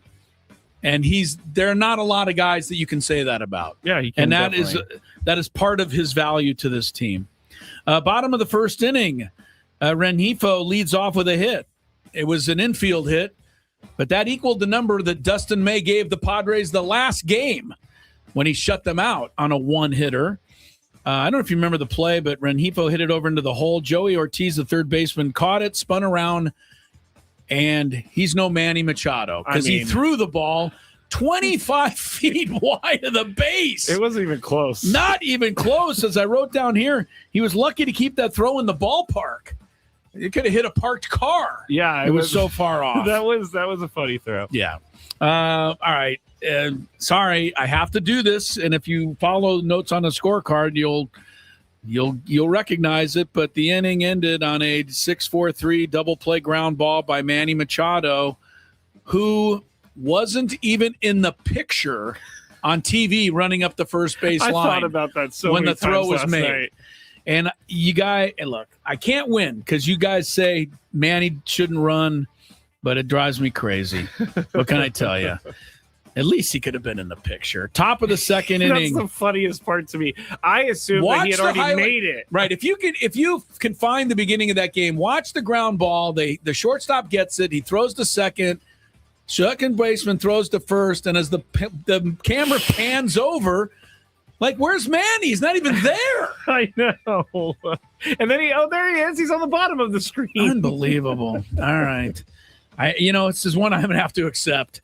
Top of the second, the Sanchino homers, but not for the Padres. He did it for the Brew Crew. And Robbie Ray threw the pitch 94 miles an hour. And if you look at it again, you can go back if you want. It dotted the absolute middle of the box. You can't throw it there to a major league hitter, and I don't care how many miles per hour it is. Yep. And that's why I think it's so funny that we spend so much time. He throws this hard. He throws that hard. Okay, great. But if you put it there where Robbie Ray did, chances are it's going to be a home run. That's how good these big league hitters are. Bottom of the second inning, Ty France gets the second hit. So now they're ahead of the Dustin May. We're feeling good at this point. Yeah, still losing 1-0. By the way, Jackson Merrill hits into the easiest double play of all time. Right to the shortstop, steps on second, throws to first. But guess who ran all the way? Jackson Merrill sprinted, almost beat the play. He did. He was only out by a step. Again, I'm just going to say I appreciate Jackson Merrill. That's the old-fashioned way to play the game. And, I'm not going to harp on Manny. Top of the third, Hamilton gets a lead double Oh, wait, no, he doesn't. Ty France dives and takes the hit away down the first base line. How many plays has this guy made? Is he going for another Gold Glove this year? I think he should. I don't watch every game, but I mean, Ty France has been as good as he's been on offense, where he bats cleanup now. He's hitting 290. He is so clearly the team MVP because of his defense too. Yeah, fantastic. Let's see. Later in the inning, Churio, it's a chopper to third. Manny gets it. Manny Cadillacs it just a little. He does. Throws it to first. Well, Churio is not like Manny. Churio runs. He almost beat it out. I know he was out. But again, I appreciate play hard. You never know what's going to happen.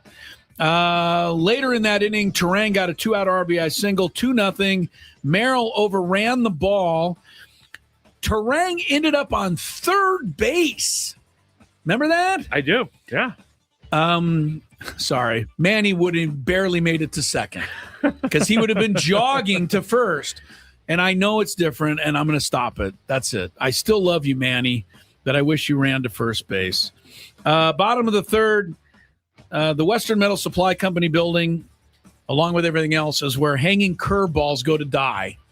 Even Xander Bogaerts, who hadn't homered barely in 3 months, hit a hanging curveball into the Western Metal building. Can't say I expected that. I didn't either, but you hang a curveball to a big league hitter, even if they're that ice cold. They'll homer. The only run the Padres got off Dustin May in 2 games. Top of the fourth, Bowers leads off with a walk, and it was close on the check swing. And they showed it from above, and I thought that he did go around.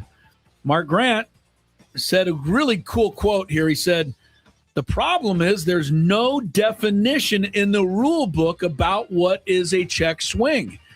And he's right. It is totally arbitrary here for the umpire to decide down the first base or third base line whether that was a swing.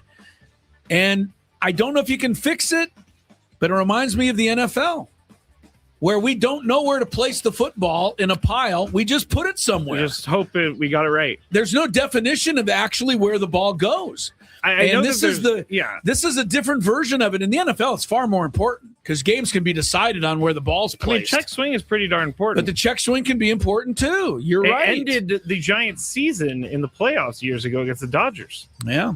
So I don't know what they're going to do about that. But I didn't think Bowers, I think he should have struck out. Anyway, he walked.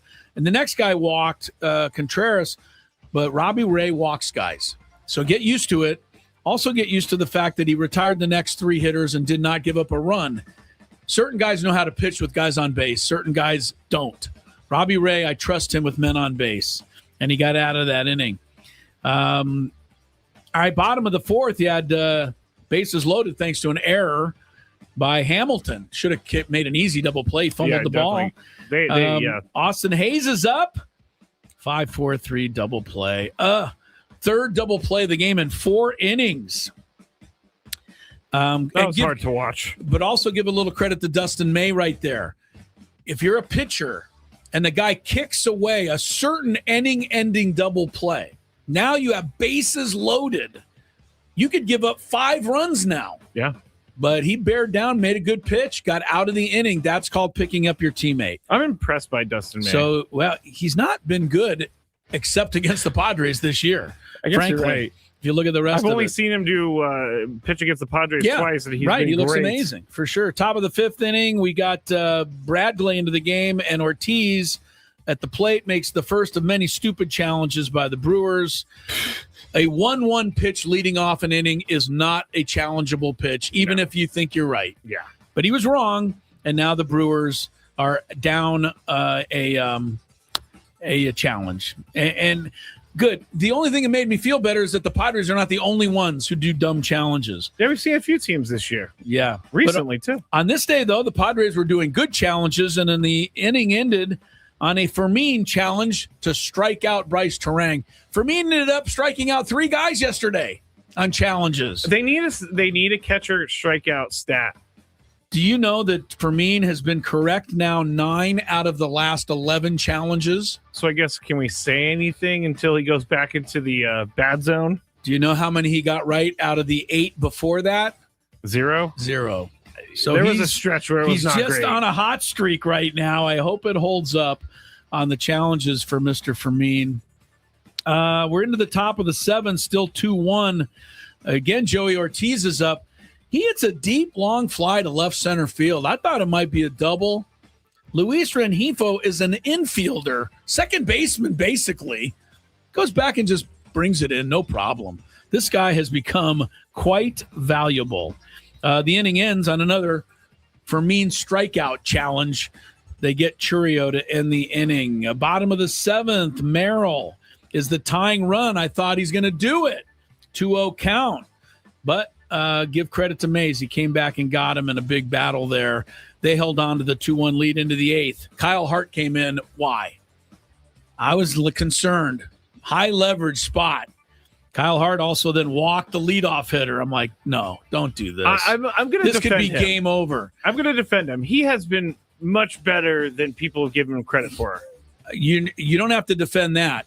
My concern is that he hasn't been put in this situation very much. Fair. And that's can be difficult, in a big game like this. He also had to face Andrew Vaughn after the walk. Yeah. Vaughn is the number 1 hitter in baseball against left-handed pitching. Not comfortable at all. But he struck him out. Give Kyle Hart credit for getting through that top of the 8th inning. Bottom of the 8th, after the 4th double play of the game, the Padres get something going with 2 outs. And it is Tatis, who's basically almost intentionally walked there. Yeah, it was 4 straight pitches. Pinch hitting. Not even close. Rengifo, 9 pitches to get his walk. And then Jake, after the runners move up to second and third, 9 more pitches. Ashby doesn't cover first base in time. I can't tell you how many times that drives me crazy, but it helped the Padres tie the game at 2. And all he did was just hesitate for a half second. Did you hear after the game? No, I didn't. What happened? Something I did not know until today. Pat Murphy said after the game, that's the 5th time this year that Ashby has failed to get over to first base in time. Wow. 5th. That's his own manager called him out. You would think you would get that under control, especially when you're losing games. Basically cost you the game yesterday in a lot of ways. Wow. Once again, the runners moved up on a wild pitch. Second and third, 3-2 count. I thought they might walk Manny there and face a lefty on deck. But they went after him, and Manny grounded out. P.S. He didn't really run to first base. Top of the 9th inning, we got Mason Miller in. He's struggling, right? He's throwing ball. But Niebla came out, calmed him down. Every time Niebla comes out, the next 5 pitches are going to be strikes. Yeah. And inning over. Bottom of the 9th, it's getting tougher now because now you're hitting in the shadows. But Padres can't score there. I'm going a little quicker here. Should we just finish the extra innings on the other side? Okay, yeah. I'll finish the 9th inning, and then we'll do extra innings on the other side. McGill, who came in, by the way, had retired 19 straight batters coming into that appearance, and he's not given up a home run all year. Same for Mason Miller on the no home run, by the way. There's some pretty good pitchers out there in relief. Game almost ended in the bottom of the 9th. I'll explain why when we come back.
Way here, I know people are calling in. They think it's time for Chris versus the fans. It will be shortly, but we're going to finish up our notes on a scorecard, recapping the game that was yesterday's 4-3 win for the Padres over the Brewers. So we'll finish up with a few of those. Then we'll go to Chris versus the fans. We're going to give you a chance, if you win that, to qualify. Or do you actually win the tickets? Sorry, not qualify. No, you win them. tickets to the Padre Pirate game. Yes, on Monday, August 24th. So it's a good day to play Chris versus the fans. I'll tell you when to dial in and get yourself in line for that. NFL preseason beginning in earnest tonight in terms of there's a few games, including your 49ers taking on the Titans later. I'm honestly not sure I'm even going to look at the box score. Okay. You don't have, there's no reason to. No. There is no reason. Would you, like, if you're flipping this channel and it's on delayed, would you watch like 5 minutes just to see what you guys look like, or does that even matter? If I was flipping by, yeah, I would stop for a second. But you wouldn't go out of your way to watch. No, it. I used to be hardcore, Chris. I used to like sit in front of the TV waiting for that game. Right, but not anymore. You've reached the age of reason now. Yes, you don't need to watch preseason games. I'm an adult now, Chris. I will at least give some of the fans in Pittsburgh some credit if what I'm seeing is accurate. Steelers are getting ready to play the Packers. There is no one in the stands. Like, it is all yellow seats. That's all you see behind these players warming up on the field. Because no one cares. Of course they don't. About going to the preseason games are fun for little kids. But right. That is a good yes. You know what? And parents should take little kids. Yes. It's a great experience for a little kid to get up close to some players maybe and just be at a game. Good call. Other than that, if you're over the age of 21, it's like putting ketchup on your hot dog. Shouldn't do it anymore. Oh, you didn't know that? No, I knew. It was, okay. I'm fine with the mustard. When I went to the Padres game on Monday, I got a hot dog. It was so hot, Chris. It was the name. So it wasn't hot. a cold dog. No, it was a hot dog. People be careful when picking up your hot dogs. Understand it was hot dog. All right, let's finish up the one quick other note that I wanted to pass along. Cubs lost to the Nats 7-0 today. The note there, Kevin Gausman made his second start for the Cubs, and he didn't pitch well. Most of these guys that have signed the big trade guys, pitchers at least, hasn't gone well yet. It has not, no. Skubal, Gausman today. Freddie Peralta's been knocked around twice now. Yeah. We saw, Robbie Ray still getting comfortable. Casey Mize as well. So, I think Casey Mize has pitched well, or pitched the best out of all of them. Well, the first game. Yeah, he would beg to differ. Never mind. I was going to say, when you combine it with the first game, right. No. All right, let's return and finish up the notes on the scorecard because we left off in the bottom of the ninth inning. And, of course, the game was tied by that point. And there was a play in the bottom of the ninth inning that to this moment right now I do not understand. And Brian Lawrence brought it up on the round table today. But Jace Bowen should have been the hero of that game yesterday. Not once, but twice. Now, one of the times you'll remember, he hit the fly ball with the winning run on second, line drive center field. When he hit it, you thought that's in, game over. And a really nice catch by Mitchell, their center fielder, dives, saves the game. But a couple of pitches before that, what you may not remember is that Bowen hit a hard ground ball right down the third base line. And the ball bounced fair until the last jump. And then it either went over the bag or just an inch to the left and bounced foul. Yes. Understand that the rule is if it bounces over the bag, it can land foul. It's still a fair ball if it bounces over the bag. The replay I saw, the replay they showed on TV, I didn't think it was even much of an argument. I thought it was clearly a fair ball. You can't really argue this is not a reviewable thing. Again, I would say, why not? You have supposedly the technology. I think the ump missed it. It's a 50-50 bang, but I think he missed it. I think the game should have been over right then and there. And I feel bad for Bowen, who had a real chance to be the hero there in the ninth inning. But I'm not sure what you do about this, Scraby. It's kind of, again, I'm going to go back to what I said earlier, that spotting the ball in football. These things matter. And we're in a day and age now where everything has to be right. We have to review everything. We have to challenge everything. We have to look at replay. But here's a big thing right there. The game almost was taken away from the Padres there. I honestly just moved forward with it because no one made a big deal about it. So I was like, it must have been foul. It wasn't, though. I don't think. Take another look at it. You can't say it wasn't and then say I don't think. Well, Brian Lawrence backed What me did up he say? today. Yeah. No, he backed me thought it up was a fair today. ball? He said I thought the game was over. I'm not going to deny that you might be right. Yeah. All right. Anyway, the game it went on into the 10th inning. Never mind. All right. Again, the Brewers played like this all year. They would not have the best record. Correct. But why Bryce Terang's trying to steal third with nobody out in the 10th inning, I don't get it. I don't want to even throw Fernando under the bus because he did it earlier in the year, but this just was stupid. You're already in scoring position. And Bryce Terang's a smart player. Let the guy move you up. Ground ball, get the third, come in. No, he goes for third. Camposano got him pretty easy, although took a good throw, but it was made. Yep. You can't risk that there. No. Now, all of a sudden, you're looking at a scoreless inning, which is what they got. When you're the visiting team, you are at such a disadvantage in extra innings. I think so, unless the home team is dumber than you. And in this case, in the bottom of the 10th inning with the score tied, Bowen was now the ghost runner because he made the last out the inning before. Xander Bogaerts lays down a bunt to move him to oh, wait, no, he doesn't. I was going to say, what the hell was that? I haven't seen an explanation. I read every story in the paper I could get my hands on today to see if anyone asked about it. I don't get it. And now, if he had doubled off the wall and won the game right there, I still would have thought he should have bunted. It's a no-brainer. You move the winning run to third, and he flied out, and now you got nothing out of it. I would be willing to bet that they would have said, if you asked, that he was swinging it well that day. He was, huh? He had one hit, so I guess he was. It was a home run.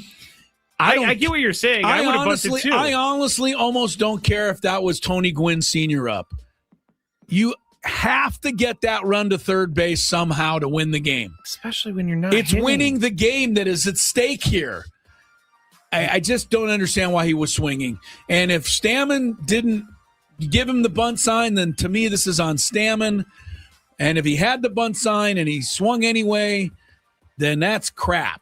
But either way, it was bad. And, of course, the Padres didn't score in that inning. Tatis came up next. Well, first base was going to be open either way. They were walking him no matter what. All the way. So they walked him. Now it's Rengifo. Well, he's a pretty motivated hitter going against, again, the team that released him. But this time they got him out.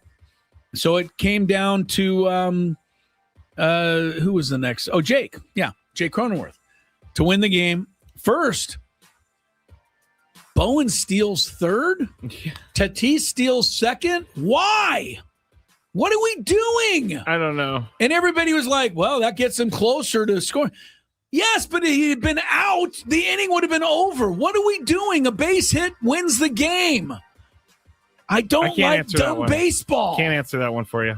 Jake flied out either way. And in a sense, didn't matter, but you get where I'm coming from here. Baseball's, you got to be smarter than that, I think. You never want to make the last out at third. And Bowen was only safe by an inch. His foot almost came off the bag. I don't know why we're even doing that. Of course, he should have been a third a long time ago, but Bogaerts wouldn't bunt him. So people like notes on a scorecard because they get mad. Yeah, that makes me mad. That stuff. And people don't understand. It legitimately makes them mad. I don't like bad baseball. I like good baseball, which we saw mostly yesterday. Top of the 11th, little luck for them. Sanchino double hits the bag. So there's no argument whether it went over or not. This hit the bag, so it's a double. And then we talked about it earlier. Morejon's job to get out of the inning with the strikeouts. Fantastic. And I also want to give a little credit in that same run there to Campusano, who blocked about 16 pitches in a row. He definitely did. To keep runners from moving up. And stuff that you don't really notice, but without it, you don't win the game. So, Campusano in the top of the inning, but you still need a run in the bottom of the 11th to tie it up. And, what are you going to do now? You got the tying run at second, but if you bunt that over now, it only ties the game. So you swing. And Manny hits a ground ball to short. That was a great base running play by Cronenworth. You don't know how good it was. That was 50-50. And if he doesn't go, now he's stuck at second. Mm-hmm. He had to read that in an instant and get the jump and go to third on that ground ball. I'm going to go back to what I said at the beginning. Jake Cronenworth helps you win a game even when he goes 0 for 4. He got the third. He had to get the third, and he did. That was huge. Ty France gets hit by a pitch. Gee, that's never happened before. He's really picked that up lately. Every time. Song pinch runs. That turned out to be a really good move by Craig Stammen. But you got first and third. You still need to tie the game. Jackson Merrill wins it. He hits it over the right fielder's head. Game's over. Song scores from first. Padres went, oh, wait a minute. That was one of the better catches I've seen all year by that kid, Lara, from Milwaukee. I can't believe he did. I didn't Can't know believe he caught it. He's 5'7", too, so he had What every a inch catch. of himself up there. Great catch. Did get the run in to tie it, but now Song is at first with 2 outs. Sun Moon Song steals second. That was the play there.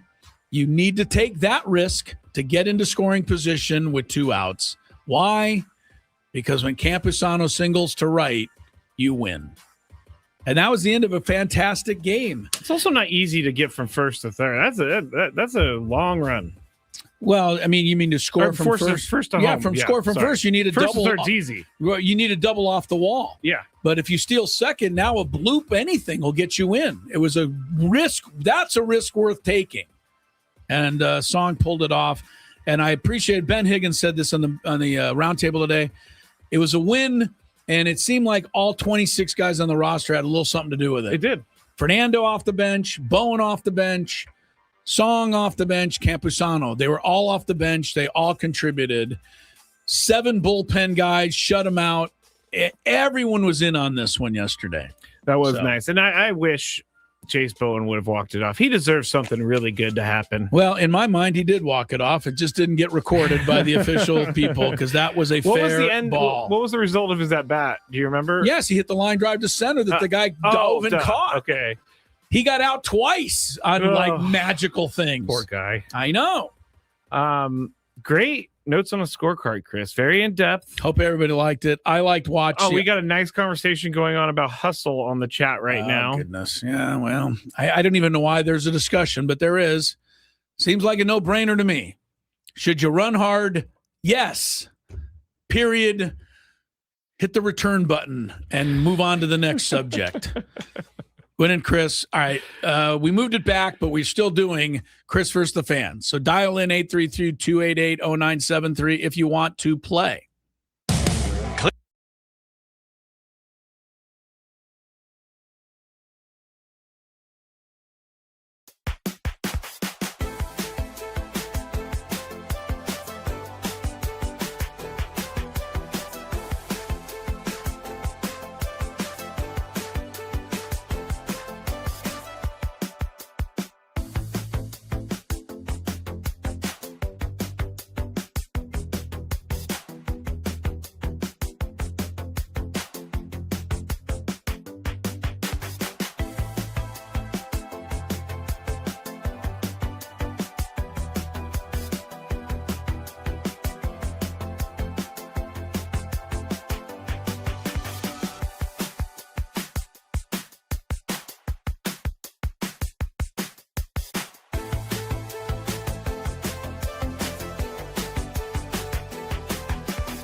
5 o'clock tonight, and then you'll hear today's roundtable featuring a former Padre pitcher. Brian Lawrence was on.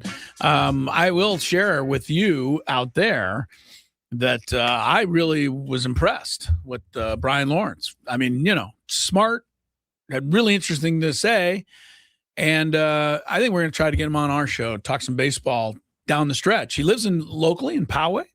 And, wow. Yeah, terrific. Another Powegian. Well, he's not originally, obviously, from Poway, but he's living there now. And, yeah, really impressed with the job he did.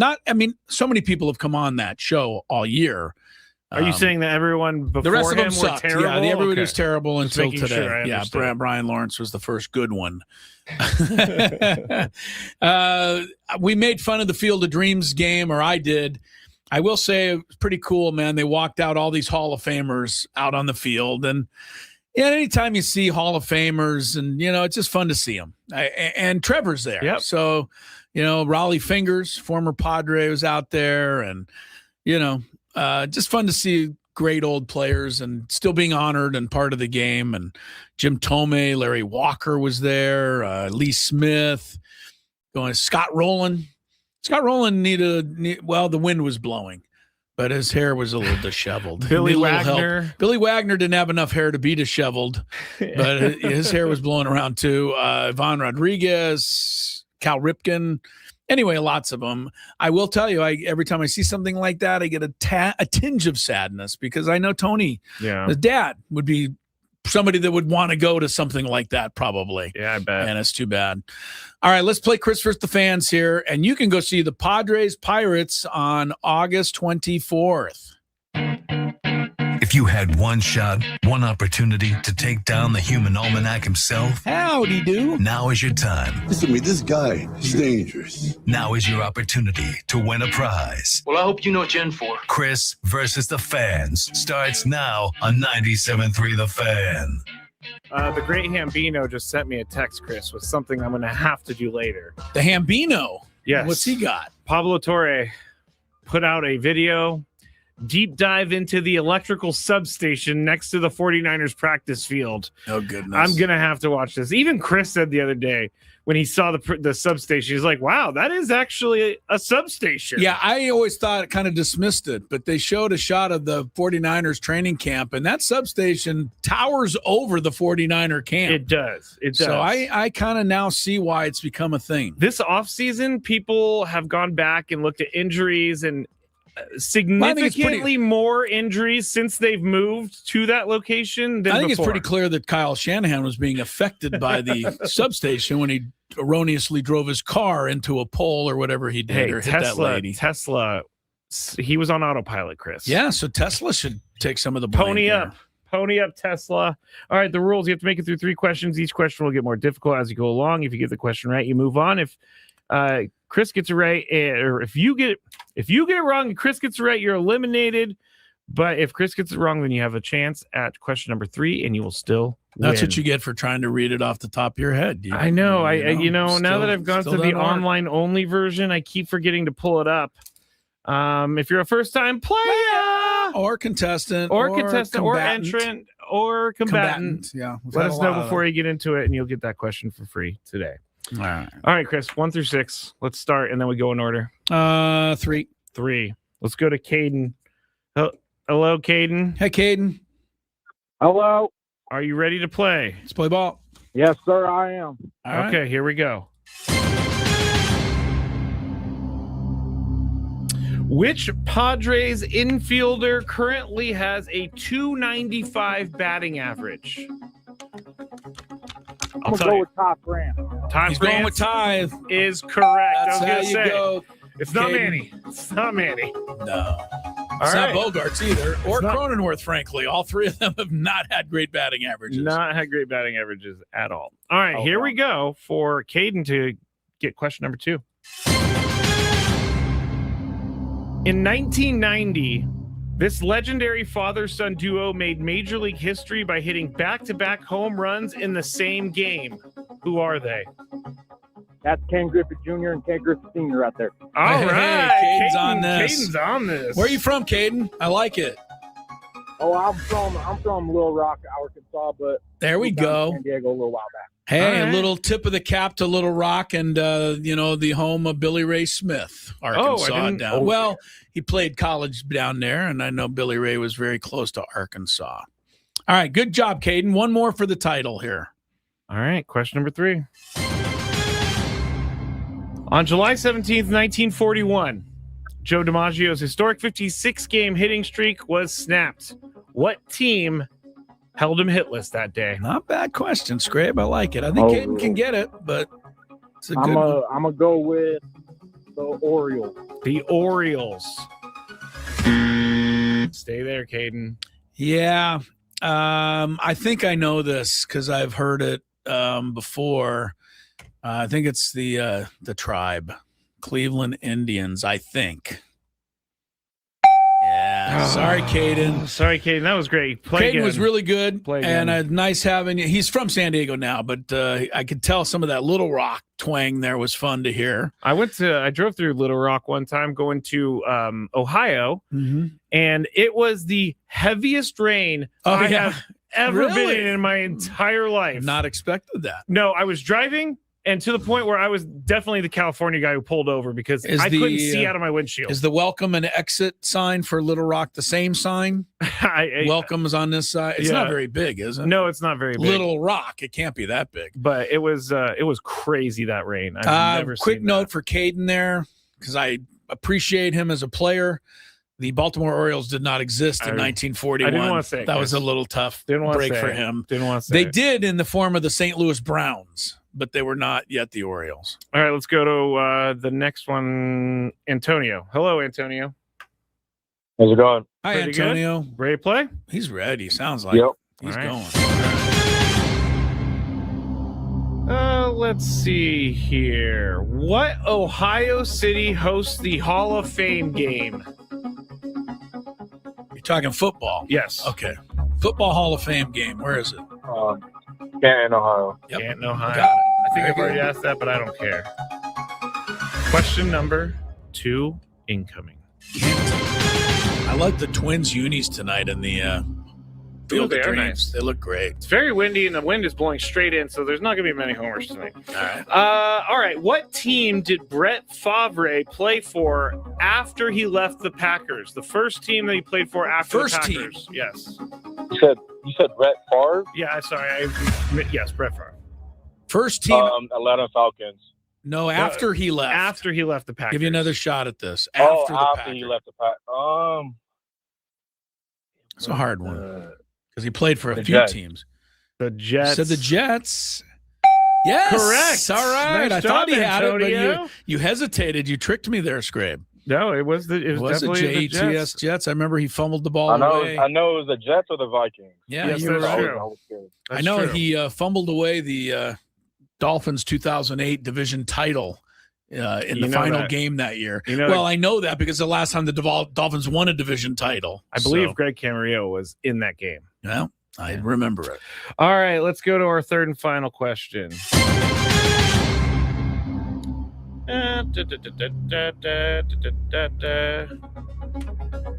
All right, let's go with this. Actually, you know what, Chris? I need to stall for a second. I forgot to look something up. All right, while you're stalling, let me just say that they had the Hall of Famers come out and missed a couple of Padre-connected Hall of Famers that were not there tonight, but Roberto Alomar's in the Hall of Fame in there. I didn't see Goose either. I love Goose, man. But it was great to see Trevor out there. He had his Padre uni on. And, Trevor still makes it look pretty good, Scrabe. Looking pretty good. Tony La Russa. Yes. I'm going to let everybody if you see a picture of Tony La Russa from tonight, Wait, are you saying he's old? He looks older than that. He looks older than old? Yeah. I'm trying to be as nice as I can. That's very sad. That's very sad. I don't think it's a sad look. It's just an incredibly old look. You have to see it to know what I'm talking about. An incredibly old look. I just hope that he made it to the buffet chow line okay. You know, Tony. He's got to grab a bite to eat. We saw him that one day at the Hall of Fame when he ignored all rules. the signs. Yes. Yeah. All right. Did you give enough time there? Sorry. Yes, I got all right, it Antonio, here we go. Yeah, For the title, you're still in the game. I confirmed it. Still in the game. Where did Craig Stammen play college baseball? Craig Stammen. It's a tough one. Oh my goodness. Really tough one. I'll give him a clue. You know this? University of Dayton? He got it. Wow. Never mind. I don't have to give him a Antonio clue. is the winner. Antonio got it. Way to go, Antonio. Stay right there. You are going to go to the Pirates-Padres game in a couple of weeks. Well done. Yeah, stay right there. We are going to finish things up with our Big Five. There should be some fun stories left over, right, Scrape? Yeah, we got a couple good stories All right. to get through. We'll get into that when we return on Gwynn and Chris. Ben and Wood.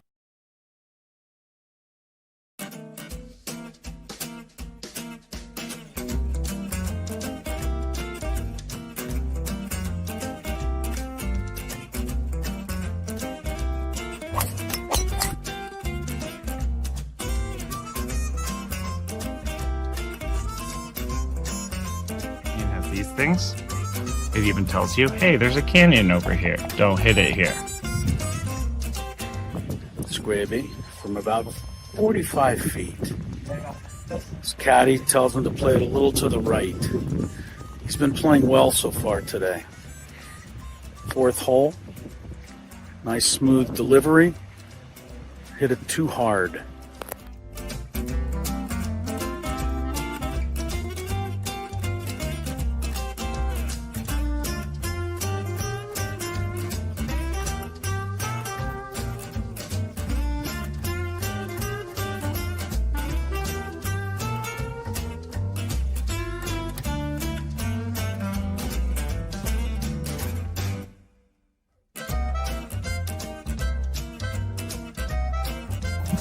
Sasquatch.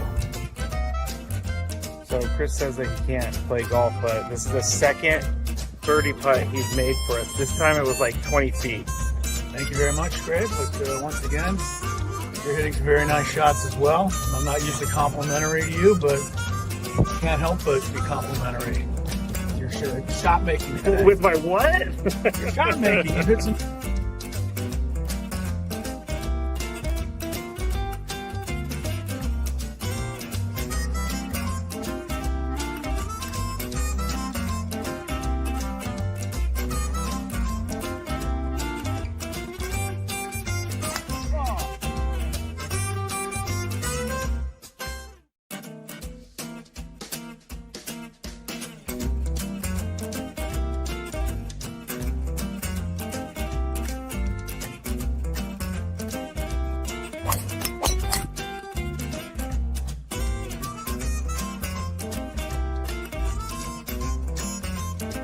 These things, it even tells you, hey, there's a canyon over here. Don't hit it here. Scraby from about 45 feet. His caddy tells him to play it a little to the right. He's been playing well so far today. Fourth hole. Nice smooth delivery. Hit it too hard.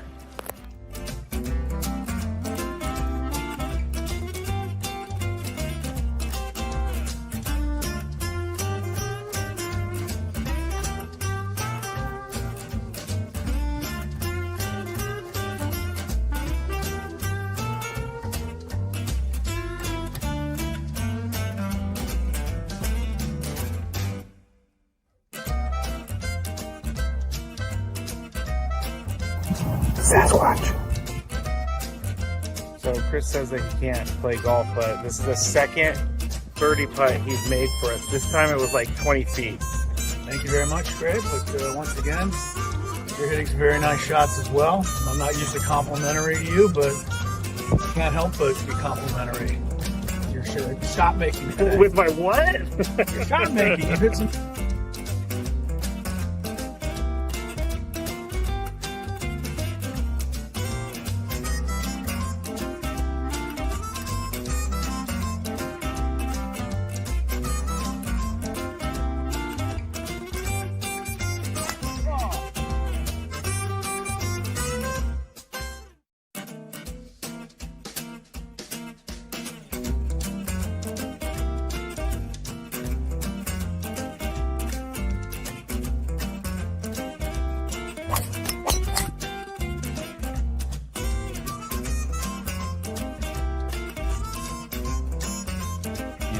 things. It even tells you, hey, there's a canyon over here. Don't hit it here. Scraby from about 45 feet. His caddy tells him to play it a little to the right. He's been playing well so far today. Fourth hole. Nice smooth delivery. Hit it too hard.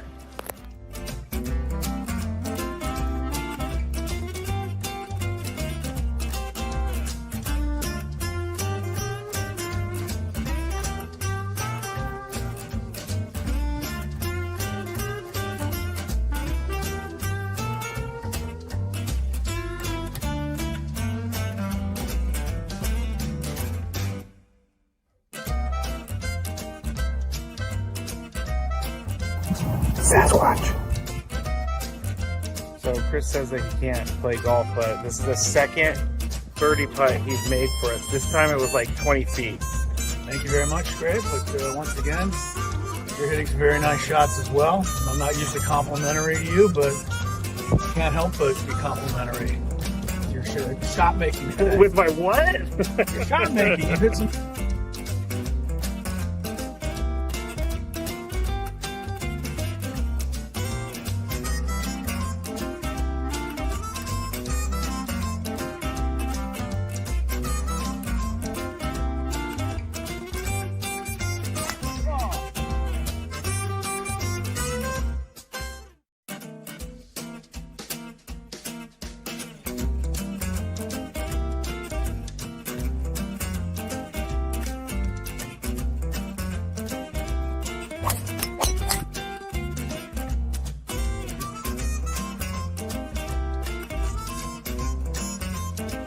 These things.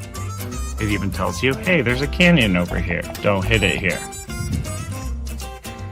Scraby from about 45 feet. His caddy tells him to play it a little. Oh, the score box, yeah. Is that what it is, a score bug? It's called a score bug, yeah. Yeah. And how they've developed over time. Yeah. First of all, on the score bug, try to watch any game from the era before they existed.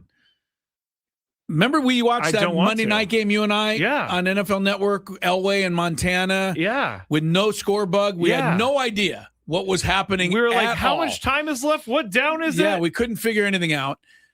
But then go to the early invention of the score bug. And again, you can say what you want about Fox TV, Fox Sports.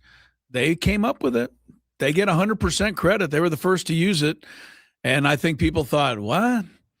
But we couldn't be without it. But the original score bug was just this little tiny thing in the top corner that said SF0 MIA 35, because they gave the score Miami 35. I was going to say it should be the other way around. Right. But no, that's pretty much all it had. But at least it had something.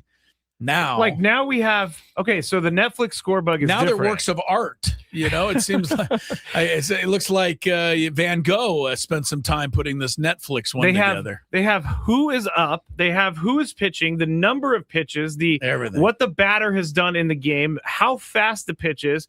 The one thing this Netflix doesn't have, they don't have the challenges. How many challenges are left? You usually see the two little dots. I will say the Padre score bug does have that information. I think every other score bug does. By the way, Scraby's scouting report for this Philly Twins game at the Field of Dreams was wind blowing in, no home runs. That prediction lasted all of one swing by Kyle Schwarber. Yes, it did. Who immediately homered into the corn in right field. Yes, so that game's underway. Yeah. All right, let's get to today's Big Five. We got to wrap things up, Scrabe. It's that time of the show when we check on the latest in sports. Only the most important topics and questions are brought to light. Stop what you're doing and listen. These news stories will astound and amaze you. The one, the only. Oh my God, who the hell cares? The Big Five starts now on 97.3 The Fan. We're broadcasting live from the Bill House Studios where we know how. And Chris, I did have a news story, but I cannot find it anywhere else, so I'm not sure if it's real or not. But it is. Is it the one you just told me? Yeah, but it's put. So now you can't confirm but it. it's put out through Yahoo Sports. I wouldn't confirm. I wouldn't go with it. It's interesting. Okay, I'll say reportedly. Well, you have to give it all to Yahoo Sports. I don't see anything that. All right, I'll just say anything. Well, give it all to Yahoo Sports. Oh wait, no, I found it. It is on their website. All right. All right. So number 5. Former Detroit Lions cornerback Terrion Arnold is planning to sign with the Seattle Seahawks while he is facing felony charges of kidnapping and armed robbery. So, again, this is just reports. He was arrested in Florida on June 24th. Well, it's reports, but now the Seahawks are putting it on their own website. Oh, yes? It's out there? No, I thought you just said. No, I'm saying I found it on the Yahoo website. Got it. Anyway, I feel good enough that it's on Yahoo. All right. But he was arrested. He was released on $1 million bond 5 days later. He was actually initially held without bond, and so the Lions ended up releasing him. Chris, my question is, what is my question? I'm going to make you sweat this out. I'm thinking of a way to not be such a hater. Well, you don't like the Seahawks to begin with. So what? I mean, is this a bad move in your eyes? Yeah. I just go ahead and say it. Like, why? Can't we at least wait to see if the guy is exonerated in some way, shape, or form? He's facing life in prison, basically. He kidnapped. Well, the charges for are his kidnapping. potential role in this robbery, kidnapping, everything that happened. I know he didn't do it, and I know he has got all the rights, on the, in support of everything that goes with all of that. Okay. But the Seahawks also have the right to not have to sign him too. They don't, so I could see maybe the Seahawks thinking is, look, we're already a Super Bowl champ. If we can add like this and it works out, but why? Can we not have any morals anymore? Yeah, Can we not have any backbone anymore? I'm not disagreeing with you, Scrape, but I also don't want to throw away Terrion Arnold forever. He's 23 years old, and if he didn't do anything, then he should have a right to certainly come back and play. Now, and this is very early in this process because you're telling me it's reported. Very. But if I find out that the Seahawks are saying, look, we'll bring you in, but only when you're exonerated, then that's different. I just think that when you are facing felony charges that are going to put you in prison the rest of your life, potentially, I don't think you qualify for an NFL job. What did I say earlier? I said there's other guys. I know Terrion Arnold's good, but there's somebody out there that's not facing life in prison that you could bring in. All right, KG says ESPN is now verifying the story. I don't like this. I don't, but I'm so used to it that I'm kind of numb to it. It's disgusting to me. Wow. It's disgusting. Okay. This guy allegedly did a very terrible thing. He was the mastermind. Actually, the reports and the, everything is said is that he was behind, on the FaceTime. Yep. Organizing what was to be done. Knowing what was going to happen, allegedly. Well, he was directing the actual kidnappers what to do, according to the complaint. Yeah. And again, he was trying to get back at people that he thought had stole stuff from him when in turn they didn't. Yeah. That's neither here nor there. The fact of the matter is he's facing life in prison and some really serious charges. And it seems like the Seahawks could just do fine without having to sign this guy. I don't disagree with you, Scrape. I'm not going to say it's disgusting. I don't know that word applies, but I don't like it. Okay, maybe disgusting was too far. Pathetic? I don't like it. Okay. I feel like when I was a kid, I was told, if you do things wrong, it's going to ruin your life. If you commit crimes, it's going to ruin your life. Some of these guys, it doesn't ruin their life. But I'm just saying because you have to at this point. If he's exonerated, do you have any problem with him playing? No. Okay. So let's just see what the details are. I should wait. If the details are, we don't care what happens, we're giving you $100 million guaranteed, then, true, you know, I'm going to start going into disgusting territory. All right. But I need to find out. All right, I'll step back a little bit. Russell Westbrook retired from the NBA after 18 seasons in the league, and he's been a controversial player for some reason over the years, but he did win an MVP in his career. He only, this proves to me how hard it is to get to the finals or a Super Bowl. He only played in one finals in his entire 18-year career. He had 4 seasons where he averaged a triple-double. I guess I'm up first. What's his legacy? You'll have a better explanation of this. What's his legacy? I thought he was an awesome player, and I love seeing him average a triple-double in a season 4 times. So I'll think of him as a fun player. I don't really have anything bad to say about Russell Westbrook. Chris?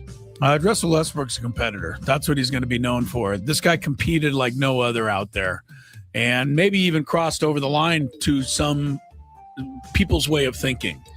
But he's an MVP. He did something that only Oscar Robertson had ever done before, and then he did it 4 times. So I'd say Russell Westbrook, a pretty damn good player. Yeah. And you said he only went to 1 NBA Finals. That's true. I'll tell you that Dan Marino only went to 1 Super Bowl. Still a great all-timer. It was more shocking to me because he played so long, and he played for good teams that, like, out of all the years in his NBA career, he only went to the finals once. So he was actually still pretty good. Like last year, he's still contributing. Why was he so controversial, though? Because he competed so hard. Okay. And sometimes he went, I think, over the line. But it was a competition thing with Westbrook. Number 3. The Chicago Bears may no longer be a football team in Chicago. Instead, they're going to be the Chicago Bears of Hammond, Indiana, Chris. The Bears said that they're done talking to the state of Illinois, and they are moving forward with choosing one of the 2 sites in Indiana. So you know this is a very hot-button topic for me, Chris. If they move to Indiana, can they still be called the Chicago Bears? Where do the 49ers play?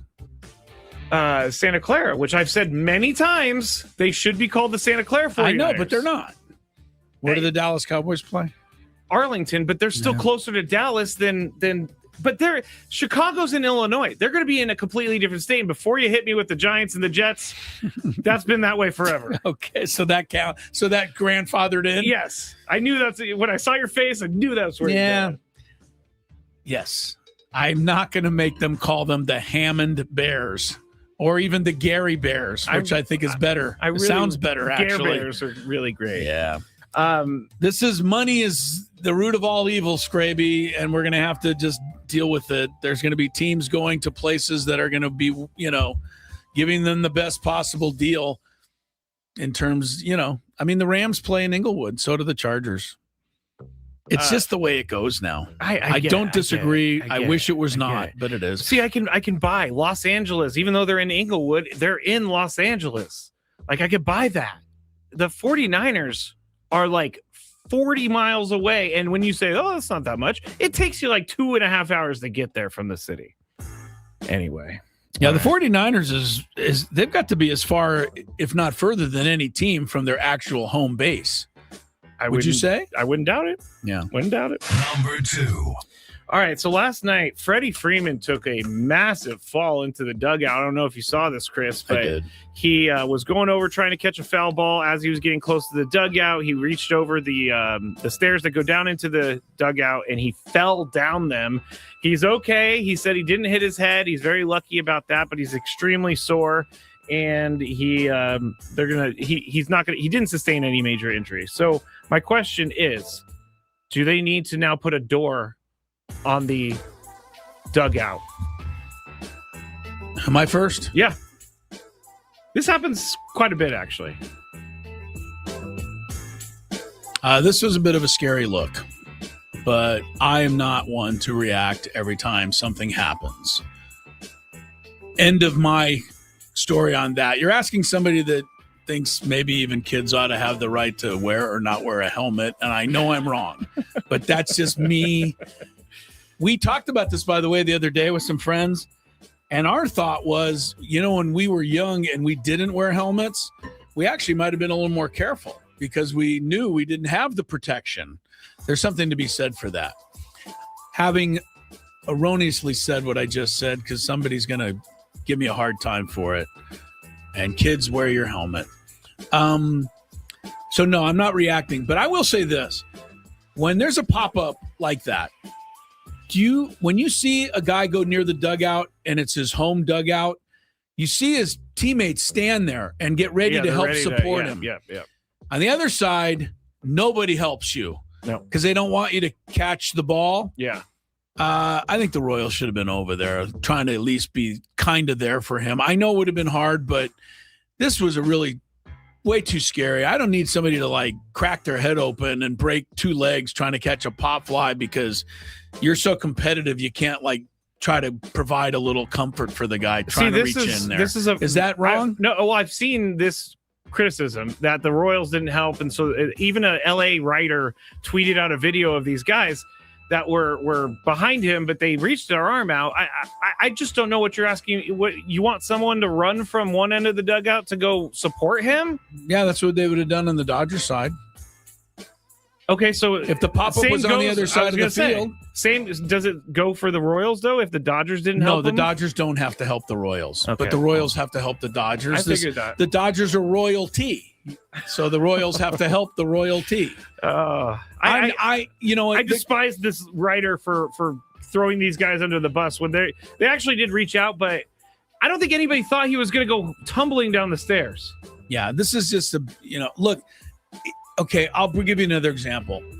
The worst thing that ever could have happened 15 years ago, line drive in a minor league game off the head of a first base coach, Mike Coolbaugh. Yep. He died. Yeah. Every coach from then on now wears a helmet out there. Is that a bad thing? No, it's not. Has one coach been hit in the helmet with a line drive since? I'd say no. I'd say I don't think it's happened since. And if we're going to be that concerned about every single person out there, base runners wear helmets for that reason. Now coaches wear helmets for that reason. Why don't umpires out on the base pass wear helmets? If we're concerned, if we're really, truly concerned, everybody should have a helmet on that's out on that field. I mean, I don't disagree, but it would be a funny look. But would you rather die or have a funny looking helmet on? I'm just saying, can we be consistent with this whole thing? I guess not. But I see what you're saying. Number 1. Thousands of White Sox fans. This might be one of my favorite giveaways. On Tuesday night, they got to take home a free hat fashioned in honor of team fan Pope Leo the 14th. I believe it's 14th. So this Pope hat that they gave away, first off, I'm surprised that no one is offended by this. Secondly, I'm sure somebody is. We just haven't heard from them yet. Secondly, selling things out, selling giveaways, Chris, free giveaways is a thing everywhere because now people are selling it for $130. Do you have a picture of it? Can I see it? I would have to pull it up, but it's just like a Pope hat. It's like one of those bishop type and things, it has the but it Sox says White logo. Sox on it. And it has the Sox logo on it and everything like that. I'm not going to ask if you're going to pay for it or anything, but would you like a Pope hat if you could get one? I would not. I would. Okay. Why wouldn't you? I don't have time to get into it. Don't you want to be the Pape? You feel like you're a papacy? Is that what they call the Pope? I like the Pope, but we can go into a get into a messy conversation here. Yeah, let's not get real. So let's not. Let's not get real. Yeah, I don't want a Pope hat. All right, we're going to be doing the roundtable replay here at 5 p.m. coming up next. The happy hour, which would be during that hour, brought to you by Geo Pools. The swimming Hang on, pool I hate experts. to interrupt you.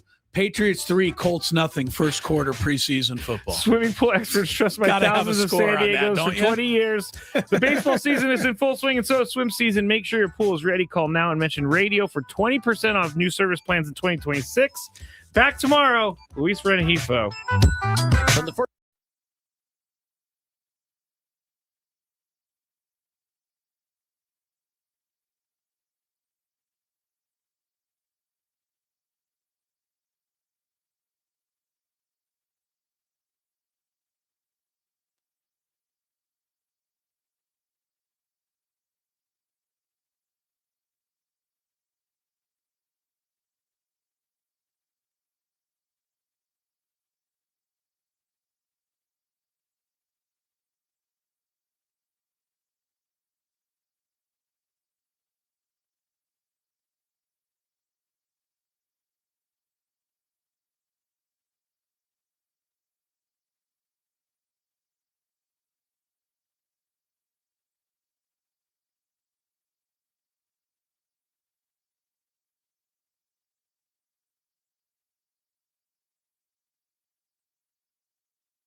Coming up on Finally a Friday, it's Friar Friday with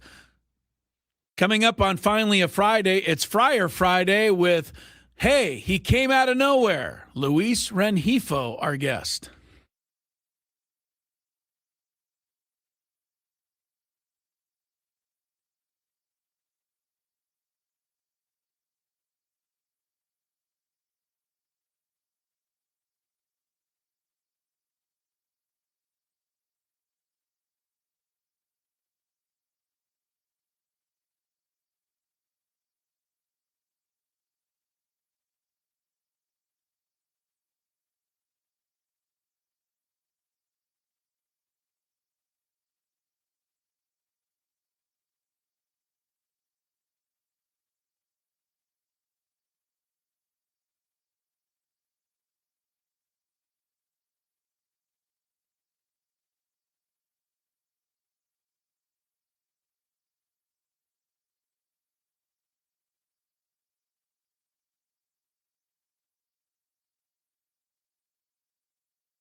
Break down everything to the panel today. Be left by Chris Ello from the Gwynn Chris program. Hello, Chris. Break down everything, both on and off the field, with the San Diego Padres in our commercial-free Epic Padres Roundtable, sponsored by Epic Wings. Buckle up, Friar Faithful. We've got a lot to discuss. Now, here's your host, Ben Higgins. That was amazing. I've never seen anyone be more exactly on time than Braden Soprenet. Right. That was impressive. Sat down literally 5 seconds ago, and now we have a complete cast for our commercial-free Epic Wings, Epic Padres Roundtable here on 97.3 The Fan. I am Ben Higgins. I am joined to my left by Chris Ello from the Gwynn Chris program. Hello, Chris. Game time is on time, Ben. At the end, as I already mentioned, Braden Soprenet from the Braden Soprenet Show. You know, you guys golf all the time. A little show and go, Ben. There you go. Stephen Woods, my co-host in the mornings here on 97.3 The Fan. Woodsy? I've never been that late to anything in my whole life. No, you have not. Ever. And our special guest this week, for the second straight week, we have a former Padres opening day starter. Last week it was Tim Stauffer, but pleased to welcome Brian Lawrence to the panel today. B-Law, how are you? Good to see you. I'm good. Thanks for having me. Really excited. And wow, it's a fun time for Padres fans. What a week it was. What a series against the Milwaukee Brewers. And I wanted to just give everyone a chance. Yesterday's game, if not the best game of the season, certainly one of the most entertaining, exciting, tense, nail-biting games that we have seen, 4-3 and 11 innings. I wanted to give everyone just a thought, like what stood out to you about that game, an observation you made about that game, Chris, that, you know, you stuck with you after you watched the Padres pull that one out. Yeah, it's one of the games that felt most like a playoff game, you know, I think this year. And so I'm looking forward to a whole bunch more of those. If you're a baseball junkie, I think you really enjoyed that game. So much strategy, so many decisions and plays made, not made. But I'll tell you my take home, because I looked it up this morning.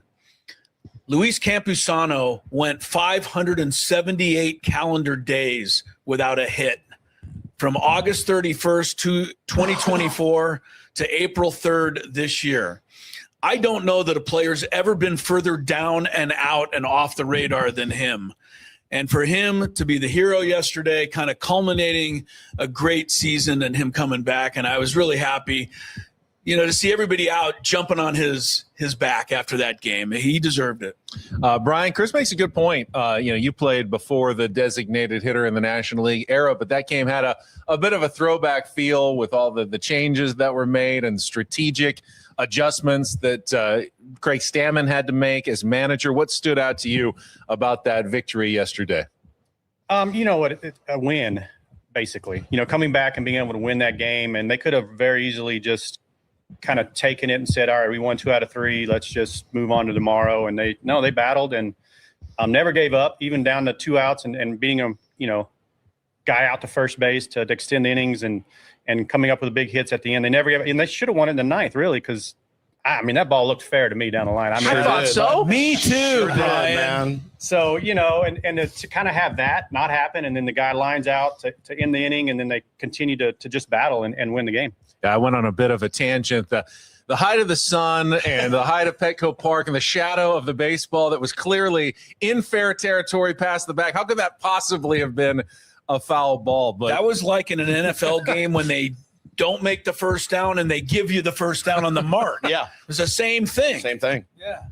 So, Woodsy, what was one of your observations about the game yesterday? I mean, just resilience, right? Like just never, ever giving up and they're wrapping into double plays at a prodigious rate and the bullpen coming in and Adrian Morahone, like, again, it could have been one of those moments like, all right, I gave one up. And what does he do? He punches out the side. Like, these guys are dogs. There's no question. Like, if you question this team, if they want it, if they care, you see that a lot on social media. These guys don't care. They're checked out. It's like, I don't know what game you're watching, or what team you're watching. They were resilient even when they were losing. This clubhouse has stayed together. You can tell they really root for each other. It was really a special 3 games, to be honest. Braden, your observations from yesterday? Everything that you guys said, but then on top of it, Fernando making incredible plays. Again, like, he wasn't even in the lineup yesterday, goes in that 8th inning and, he pinch hits, he works a walk, gets himself to second when Rengifo walked, and then a ground ball to first base, which should be a inning ender, or at the very worst for the Brewers, maybe bases loaded and 2 outs. Fernando scores from second base. He never slows up, just goes for it.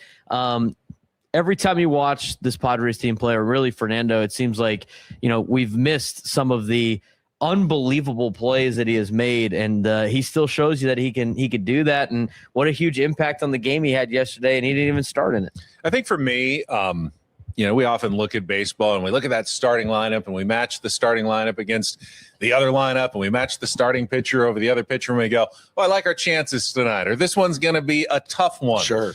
But baseball, and Brian, I'm sure you know this, is about more than just the 9 guys on the field. And yesterday's game was what it takes to use an entire rosters full of players, bringing in guys. Sungwon Song, who didn't play until the last, couple of minutes, but stole a base, and with a great slide to get in ahead of the tag at home plate, to use your catchers, both of them coming into that game, making a switch so you can get Tatis in there, but then knowing you've got Campy in reserve to come in, pinch runners on the base paths. It's a 26-man roster for a reason, and you need all of those guys to pull out wins, especially come October in games like that, which are similar to what you feel like in a playoff game. You look at it, your stars are going to carry you for most of your games, right? Like, that's what they're there for. That's what they get paid to do. But a full season, and we talk about in the offseason, like, who's our bench players for this upcoming season, because they are so important. Somebody's going to get hurt, and those guys are going to have to play for an extended period of time, and they need to be solid players. And the best ones seem to be the ones that kind of embrace that role and know that's what they're going to do. And even though might not play for a couple of days in a row, they're still going to be prepared to play every inning of every game, and they're going to be ready to go. And those are the ones you want. And if they can do that well, they're, they round out a team so much. Well, it was a fun one to watch. I mean, there was ups and downs. I mean, Xander hit the home run, but also didn't come through in extra innings. I mean, it was not a linear path to victory, but it made it really entertaining for us fans. So now, with the Phillies and Diamondbacks both losing, the Padres are sitting in the second wild card spot, 5th playoff position in the National League. After months of really just trying to talk about whether or not this is a potential playoff team or not, I think we can all agree now that this is definitely a potential playoff team. Anyone disagree? Right. Okay, so here's the question. Is this a legitimate World Series contender now, based on what we have seen over the last few weeks, Braden? Do you feel like this team, because you can't really make a lot of changes now, is what they have on the roster and on the field enough to make a run in October if they get there? Well, they've proven that they could beat the 2 other best teams in Major League Baseball, in the Atlanta Braves and the Milwaukee Brewers, sweeping both of them at home, winning the season series against both of them this year. I think the biggest hurdle will always be the Los Angeles Dodgers until things change. And so from that perspective, it makes it difficult to declare whether or not they're a World Series caliber team. But, if you factor out that element of Los Angeles, I mean, there's not one team in Major League Baseball that, I'd be, terrified to play. Not to say I would be terrified to play the Dodgers either, but when you start stacking the Padres up against a lot of teams in Major League Baseball, talent-wise and how they've assembled their team, they're good enough to make a run. I think just the additions of Robbie Ray and Casey Mize give you that opportunity. And the other thing too, like with Robbie Ray yesterday, I said it to Frank during the game as I was in the press box. There was a couple of times like where I think there was one of the innings where he walked two guys to get the inning going. And I think he got out of it with no runs. I think he did a good job handling the, Merrill coming up on the ball a little bit too aggressively. I mean, he showed you what a veteran pitcher does that has experience being a starter that can get you innings more so than what we've seen with the, the rotation for the rotation with all these other arms that 2 walks to start the inning would just blow up and be like a six run inning. So I think with a little bit more stability in the starting rotation, even though it's not probably one of the best, I think the fact that you have the best bullpen in baseball, I think the fact that you got your stars swinging the bat, I think they can go on a run in October. Would I pick them as the favorite? No. Would if I got to pick any roster in baseball, would they be the one that I would pick to win the World Series? Probably not. But I've seen some weird stuff in baseball before, and I think talent-wise and in the right timing and how things shape up, they could make a run at this thing. Woods, I don't know about you, but I find it almost difficult to accept because it was such a different conversation last month. And now I'm trying to wrap my mind around, now this team might be good enough. Like the ceiling may be higher than we thought it was for the San Diego Padres. How much have you changed your view based on what we've seen over these last 3 weeks or so? I know changed. He never gave up on this team. Yes, I did. I know better. I know still better. On pace for 500. They still finished 500. I know better than to get all excited with this many games left to go. Man, terrible things can happen. Great things can happen. We've seen great things happen. But, I'm just trying to be a realist here. But I look at that bullpen and I go, oh, yeah, that's a World Series winning bullpen. Period. The end. No question. I look at the lineup when all those guys are firing, 100%. Will they hit enough in October? It's been the problem. It's been the problem for this team. So if they play like this, Ben, yeah, man, sky's the limit, right? Like they're certainly not afraid of anybody and not intimidated by anyone at all, and have beaten some good teams. They've beaten some good pitchers. They run the bases. Sometimes a little recklessly, but they're fast. They put pressure on the defense. They look right now like a fairly complete team. Brian, I mean, you've seen more baseball than the rest of us. What do you see from this roster right now? Does it have championship potential in your mind? 100%. Okay. They just got better in the starting pitching department, which is what's going to get them to the playoffs. And then once you get to the playoffs, and that's what they're thinking about right now. They're not thinking about a World Series. I promise you that. That clubhouse it's not even mentioning World Series right now. They're winning each game, each day to get to the playoffs. Now, once that happens, then now their focus changes, right? And so you get to the playoffs. So starting pitching is going to help them get there because what it's going to do is hopefully allow them to go deeper in games, which saves our bullpen. Because at the pace they were going in the beginning of the year, that bullpen won't be the bullpen that we are seeing. They're going to be dead. It's going to be done. And then they have no chance. So let these guys go deep into games, keep winning games, get to the playoffs. And if you have a fresh-ish bullpen that you can for the playoffs, that team can win 100%. Like you get the lead 6th inning in the playoffs with that bullpen, it's going to be hard to beat. And so, if they can continue to stay healthy and continue to play like they're playing right now and get to the playoffs, they definitely have a chance. I would just want to follow up because you mentioned the acquisitions of Casey Mize and Robbie Ray, undoubtedly going to help the team going forward. But Padres still don't have that ace type, shutdown. Maybe Michael King can be that, but can you win a World Series without having a real horse at the top of the rotation, a guy who you can feel like, we are almost certainly going to win this one if our guy is on today? Are you talking about a guy who would be like a number one starter, like the only Padre starter in history with an immaculate inning? That type of guy? Is that what you're talking about? Yeah, no, I mean, Mason Miller did it as well, but Brian Lawrence does have an immaculate inning for the San Diego Padres. Can't get more dominant than that. That's true. Go. You know, with the starting pitching, yeah, a guy might go out there and not be an ace, if you want to call him that, but every single one of those guys that starts that game can have a day to go out there and you're not scoring on him. You know, there was days I'd walk on the mound and you get to the third inning and I'm like, you're not scoring today, you know?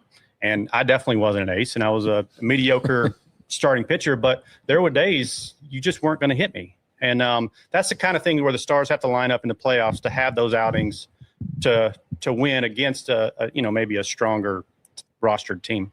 Chris, your thoughts on now the championship potential of the San Diego Padres? Yeah, winning it all seems pretty improbable just because we're San Diego. It's just never happened for us. But I would just answer by saying there is no one who gave the Nasty Boy Reds of 1990 a chance in hell against that incredible Oakland team. The Reds swept that World Series. The 2019 Nationals could go on and on. The 2003 Marlins.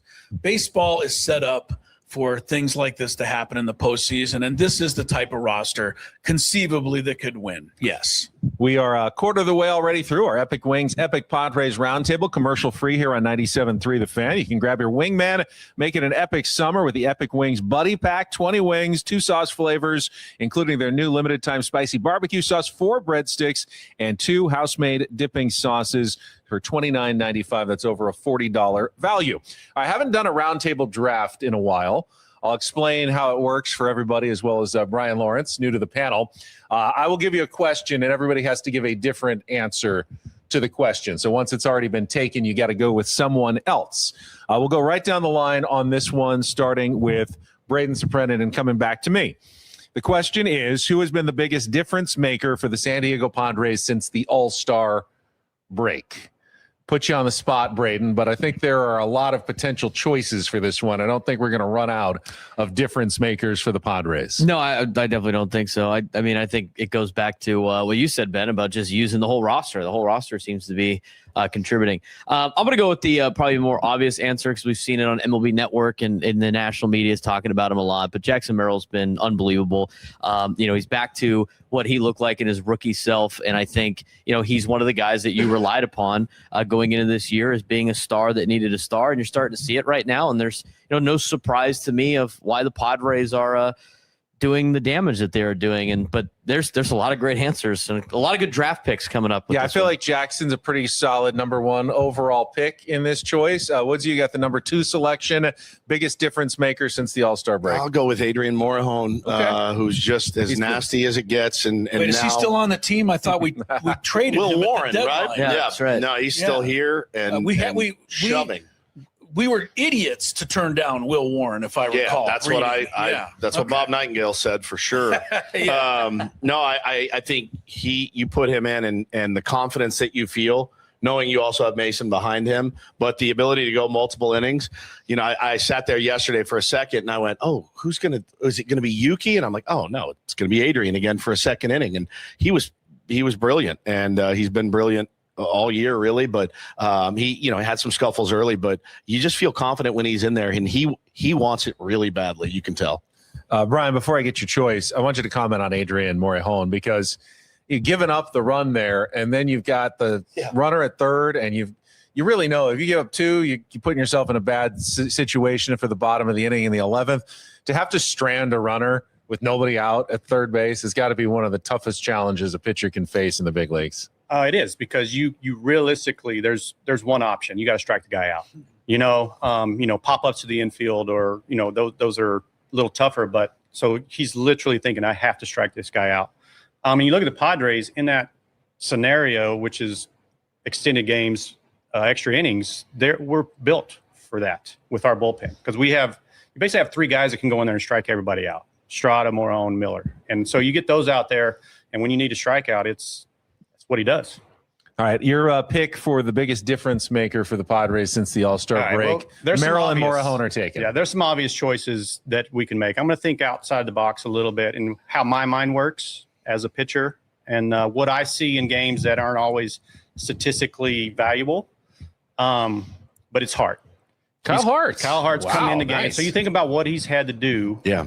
Start games, just pick up innings in the middle of a game that, we end up losing the game, but he's picking up innings that somebody else doesn't have to pitch, which saves our bullpen.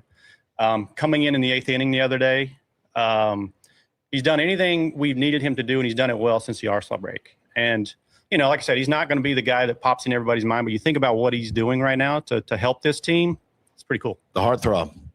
Good answer.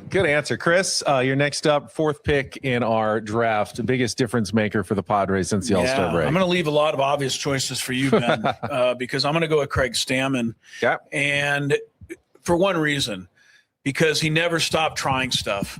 When we all gave up on this team, he's at the point, the point man for this, right? There was obviously a lot of input, but to me, the thing that changed the season and got him going for whatever reason, maybe it was just luck and timing, was the chaos pitching. That changed it right then and there. Kyle Hart was a big part of it, but just the fact that he never stopped trying stuff in a season where we had all given up. That is what I think, and I think everybody saw that in this clubhouse and said, you know what, nobody's given up. We can't give up. So I'm going to go with Craig Stammen for that decision alone. There's going to be some really good unsigned draft picks at the end of this draft that didn't get picked, including Fernando Tatis Jr., who's just not going to get mentioned because I'm not picking Fernando Tatis Jr., so he's going to end up on the board. I considered like the catching tandem, which has been obviously such a difference maker just because they've been hitting constantly, but I don't think we can have this draft without saying Luis Rengifo and what he has done from out of nowhere off the DFA scrap heap from the Milwaukee Brewers and coming in and, quickly moving up, often hitting in the 2-hole for the San Diego Padres. Hit cleanup the other night. Hit cleanup. You can put him lower in the order. He can run around a little bit. He can give you some pop, including the first career grand slam with an OPS, well over 800 since joining the San Diego Padres. It's when you get those unexpected contributions that really allow a team, I think, to sometimes go on a streak like the Padres are going on right now. You count on Jackson Merrill and Fernando Tatis Jr., maybe not to be as hot as Jackson's been, but you kind of need them to keep doing that. But when you get guys like Luis Rengifo out of nowhere playing the way that they are playing, that really makes a difference on a roster and to the depth of a lineup. So, I mean, I don't think it's a coincidence that they sign him and all of a sudden Padres have been reeling off a bunch of wins. So, Luis Rengifo is my pick. Apologies to Ty France, who I still think is in the lead for team MVP for the season. Well, that's because he's done it the whole year, not just the second great. half. Yeah. Such a tough one. All right, I'm going to start with B-Law on this one. Because there's been a lot of talk about the coaching staff for the San Diego Padres this season.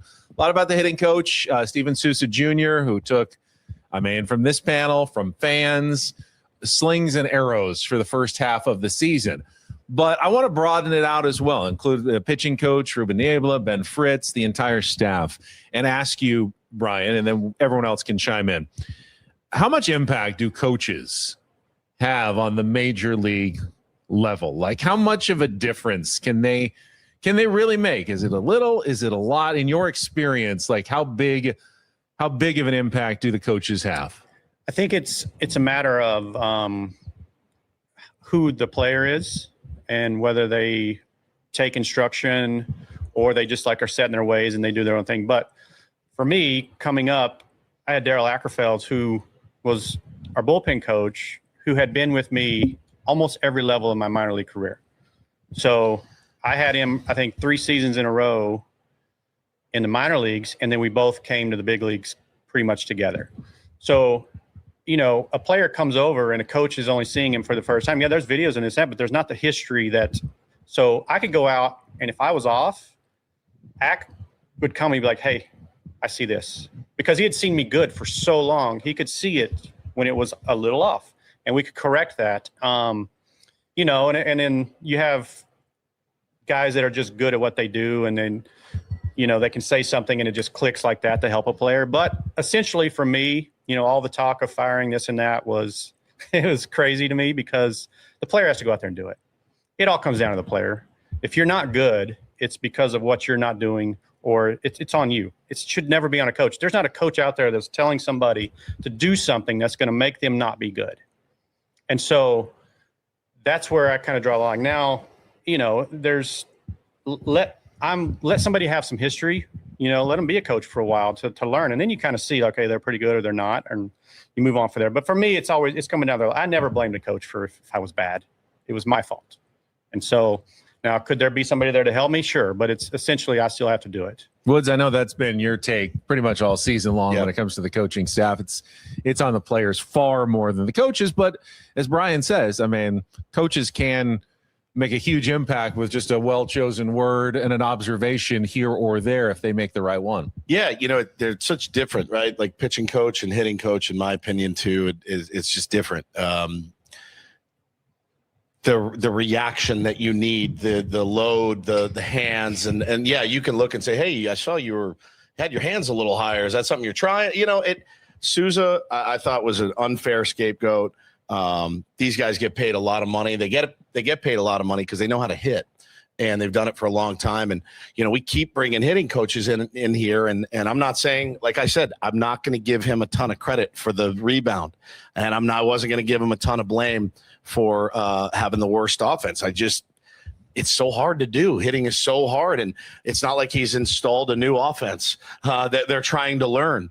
The playbook's real thick. No, they're going to go out and do what they're trying to do, and it's got to be hard, man. Walking into a new situation and having guys that have done it and they're making $30 million a year, and they know how they want to hit, and maybe they learned something in the offseason that they shouldn't have, and now you got to train that out of them. It's a huge task, and I think the hitting coach is the most unforgiving, biggest scapegoated gig in the big leagues right now.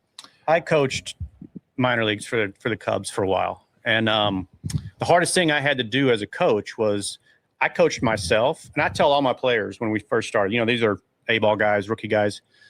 You are going to be your best coach your entire career. So you better learn yourself and learn what you do well, learn what you don't do well. And because you're going to have a different coaches along the way, but you need to be your best coach.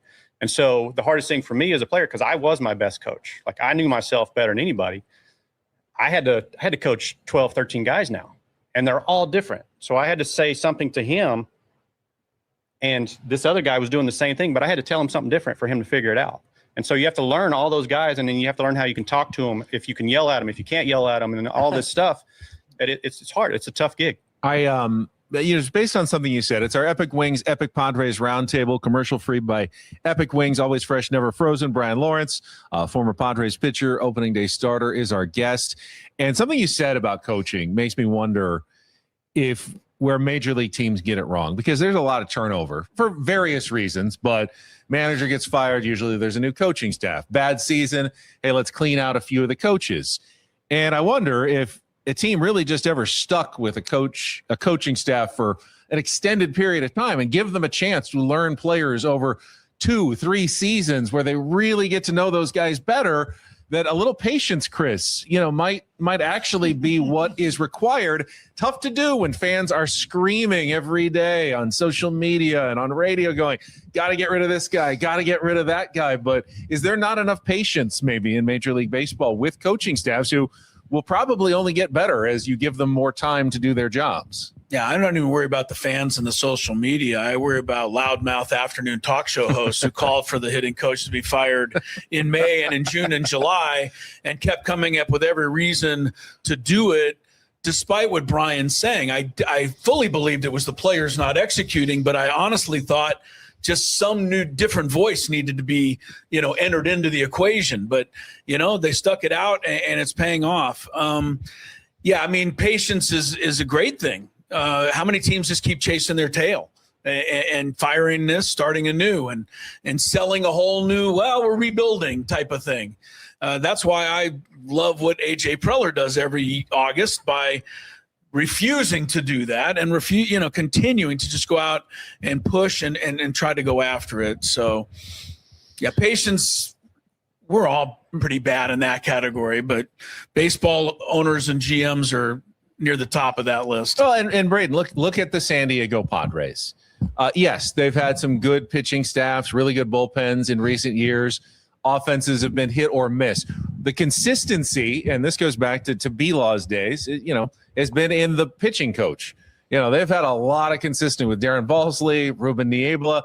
They have not made the changes like they do with hitting coaches, which they go through, basically like you're folding laundry, like next pair. They keep going.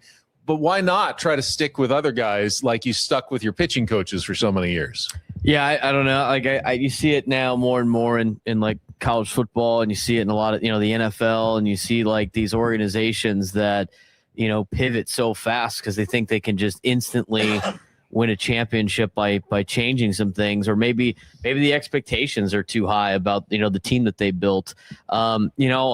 It would be nice to see. I just think in this day and age of instant gratification that we have as a society, that you're going to see more teams that are like, you know what, we better see you guys win, or like we're changing everything. I don't necessarily think that's a good idea nor a good plan. Obviously, a lot of the circumstances have been different with the Padres, with the different coaching staffs that they have had. But the reality is, the manager's changed, but the staff has been kind of the same for the last handful of years. Of what this team would be like if they, had the same guy for a longer period of time. Again, it's not like they were just getting rid of everybody. Melvin left and Mike Schilt left, so it's a little bit different. But I do think it'd be interesting to see like what these teams would do if they, they stuck with some of their guys through some tough times. And as Brian said, like they get to learn these players. As a coach that at the high school football level, there's definitely kids that over the course of like the last couple of months I've learned, like Brian was saying, I can yell at this kid, I can't yell at this kid, or I have to be a little bit more, technical with this guy, and this kid's not going to understand that. That's hard to do in one season, and that's hard to do to throughout the entire year. So not surprised that things were kind of not going well for Steven Souza Jr. potentially at the beginning, and now they are. You got to give some of these guys some time. And I've always thought a good rule of thumb is give a coaching staff 3 years to see if they can turn things around. But I don't think a lot of front offices want to wait 3 years anymore. So many things have changed over just the last week or so in the National League playoff race, but I wanted to give everybody a chance to handicap where they feel like the race is heading now. And I was going to say Padres, Phillies, Diamondbacks. Got to throw in the Miami Marlins, who are not going away. They're just a game and a half out of a playoff spot as well. So, Chris, as you look at those 4-2 teams, where they're standing right now, who do you like's best chances to emerge with the final 2 playoff spots now in the National League? Who's in the 8th spot right now? Because that's where the Padres were 33 days ago. They were in the 8th spot. They're now in the 2nd spot. They've passed 6 teams in 33 days. So I don't know that you don't have to include the Cardinals and everybody Pirates else too. Yeah, Nationals. But, it sure seems like the Padres obviously have momentum right now. The Phillies, I feel like they have the pedigree, but I've always felt this team has gotten a little older this year, and I think that they may fade. I do like the Marlins because they're young and hungry, and their pitching has been pretty good. But that injury to Kyle Stowers right now really takes a big bat out of the middle of their order. So I'll say Arizona gets there because I'm a fan of Torey Lovello and the Padres. Woodsy, what do you think in terms of the playoff race at this point? Who are your 2 favorites? Exact same as what Elo said. I like Arizona. I don't think they're going away. They're pesky. We played them. They're tough. They're tough. And Corbin Carroll is a freak. He is a freak. They had some stat yesterday, fastest to 100 home runs, fastest to 100 triples. He is a superstar. Ketel Marte can get you anytime. Arenado has been solid, and their pitching, as rough as it was, like Merrill Kelly shoved last time he was out. If they could figure that out, I think they'll be there at the end. They could get Corbin Burns back. I've heard some whispers. Is that right? We're in maybe 3 or 4 starts in September. I don't know what that does for them, but it's a former Cy Young winner. Certainly a boost to that pitching staff. But I like Lovello too. I think they're a good team. And I think they're going to be, unfortunately, pretty scrappy to that last series of the year here in San Diego, which is going to be ridiculous. Yeah, I don't disagree. I mean, the Phillies still do have Christopher Sanchez and Zach Wheeler and you know, the pitching experience that, I mean, they're such a hot and cold team, though. If Kyle Schwarber goes on another tear at some point, they should win a lot more than they do. I think. I always feel that way. Yeah. So I don't know. I still kind of give them the edge. Obviously, you know, it feels like the Padres are just on this freight train express right to the postseason. But again, as you mentioned, we still got 40+ games to go. A lot of time. A lot can change between now and then. Brian, how do you kind of handicap the rest of the NL playoff race? Well, obviously, I'm putting the Padres up there. Yeah. They, you know, they're on a streak right now, and it all comes down to health. Who can stay healthy and keep their guys on the field playing. A little luck involved, but it's just grinding out the NC. So the Padres are there, and I don't know that I can count against the Phillies with the guys they have. You know, those two guys at the top of the rotation are just really tough. Backhand's pretty good too, with Duran. You know, they're built on paper to be there. And if they, you know, just like I said, stay healthy and continue to do, they're going to be okay. And it's who can get hot. You know, you look at the Padres, right, where they're 15-4 and it climbed right back. It's a streak. It's a game of streak because there's going to be some down. I hate to say it, but we're going to lose 2 or 3, 4 games in a row. It's going to happen. And then you just got to be able to bounce back and win 4 or 5 in a row like they're doing now to be there at the end. But I like the Padres and the Phillies. Why are you so negative, calling for a 4-game losing streak right now, Brian? It's going to happen. Realism. That's baseball. That's baseball wisdom and experience speaking. Yeah, we're not used to wisdom on this panel, Brian. It's weird about the Diamondbacks. I feel like last year's team felt so much more dangerous with Eugenio Suarez and Josh Naylor. And it just doesn't feel like it's as good of a team, but yet, I don't know, Torey Lovullo, good manager. They continue to play well. Braden, what are your thoughts on the playoff race from here on out? I don't think Philly makes it. I think they're going to run out of gas. I think their age is showing here in the stretch, and you know they got tougher opponents coming up. I mean, they got battles on their hands that they're going to have to navigate and get through to finish the season. So does Arizona, but I just think, you know, Arizona's got, you know, guys like Corbin Carroll and a little bit more youth, and I think that, you know, I think they got a little bit more hunger to get to the postseason after, you know, not making it the last couple of years. So I think the Padres and Diamondbacks make it through. I think Chicago catches Milwaukee. I mean, I said that last week. Seemed a little bit far-fetched. They're 4 games out now, I think, maybe 3.5. 3.5 now, right? After 3, I think it was. 3 now. After like they still got 7 games against Milwaukee. Crazy. I mean, and that's going to be a dogfight. And I think, and Kyle Glazier said it on my show during the trade deadline.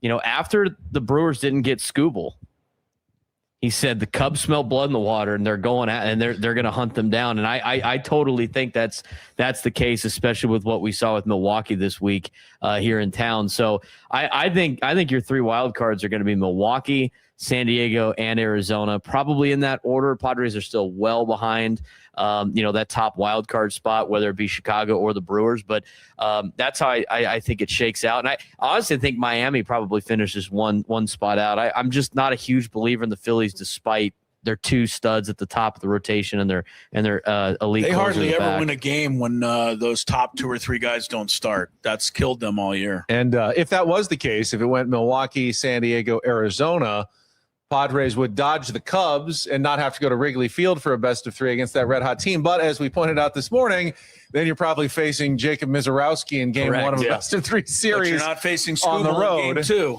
Hey, if you could tie with them, though, you have the season tiebreaker now. So that is an interesting development as well. Continuing on with our Epic Wings, Epic Padres Roundtable, you mentioned Corbin Burns trying to come back from a long injury. Looks like Joe Musgrove is going to be trying to do that as well. Perhaps in less than 2 weeks, we could see him make his season debut and first time since 2024. Brian, let me ask you. I kind of brought it up earlier this week. What are fair expectations for Joe Musgrove? Like, how long of a leash can he have? As you know, there's going to be some rust to shake off, but he's also in the middle of a playoff chase here. Like, where should fans have their minds expecting Joe Musgrove to be when he comes back from a long surgery?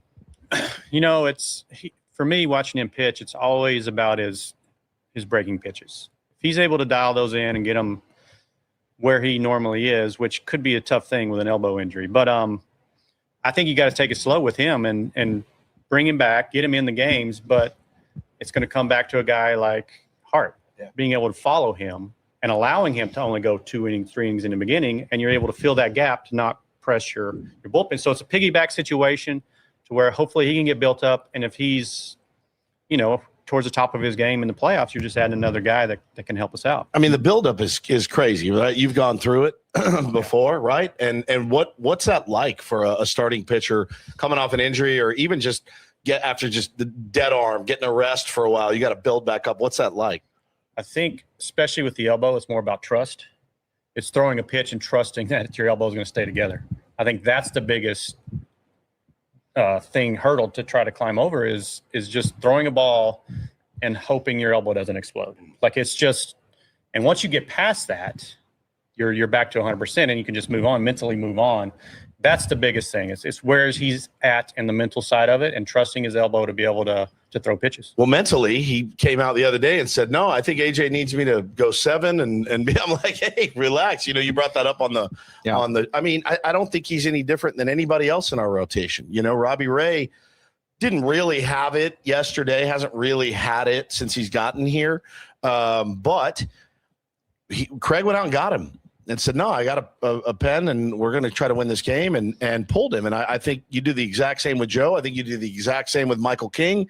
I think you do what you have to do. You can't burn the bullpen out, but you also can't afford to punt games unless they're just out of hand, 8-0 in the second. Okay. We're going to turn the page to tomorrow. And Chris, I trust the Padres organization to be somewhat clear-eyed when it comes to Joe Musgrove.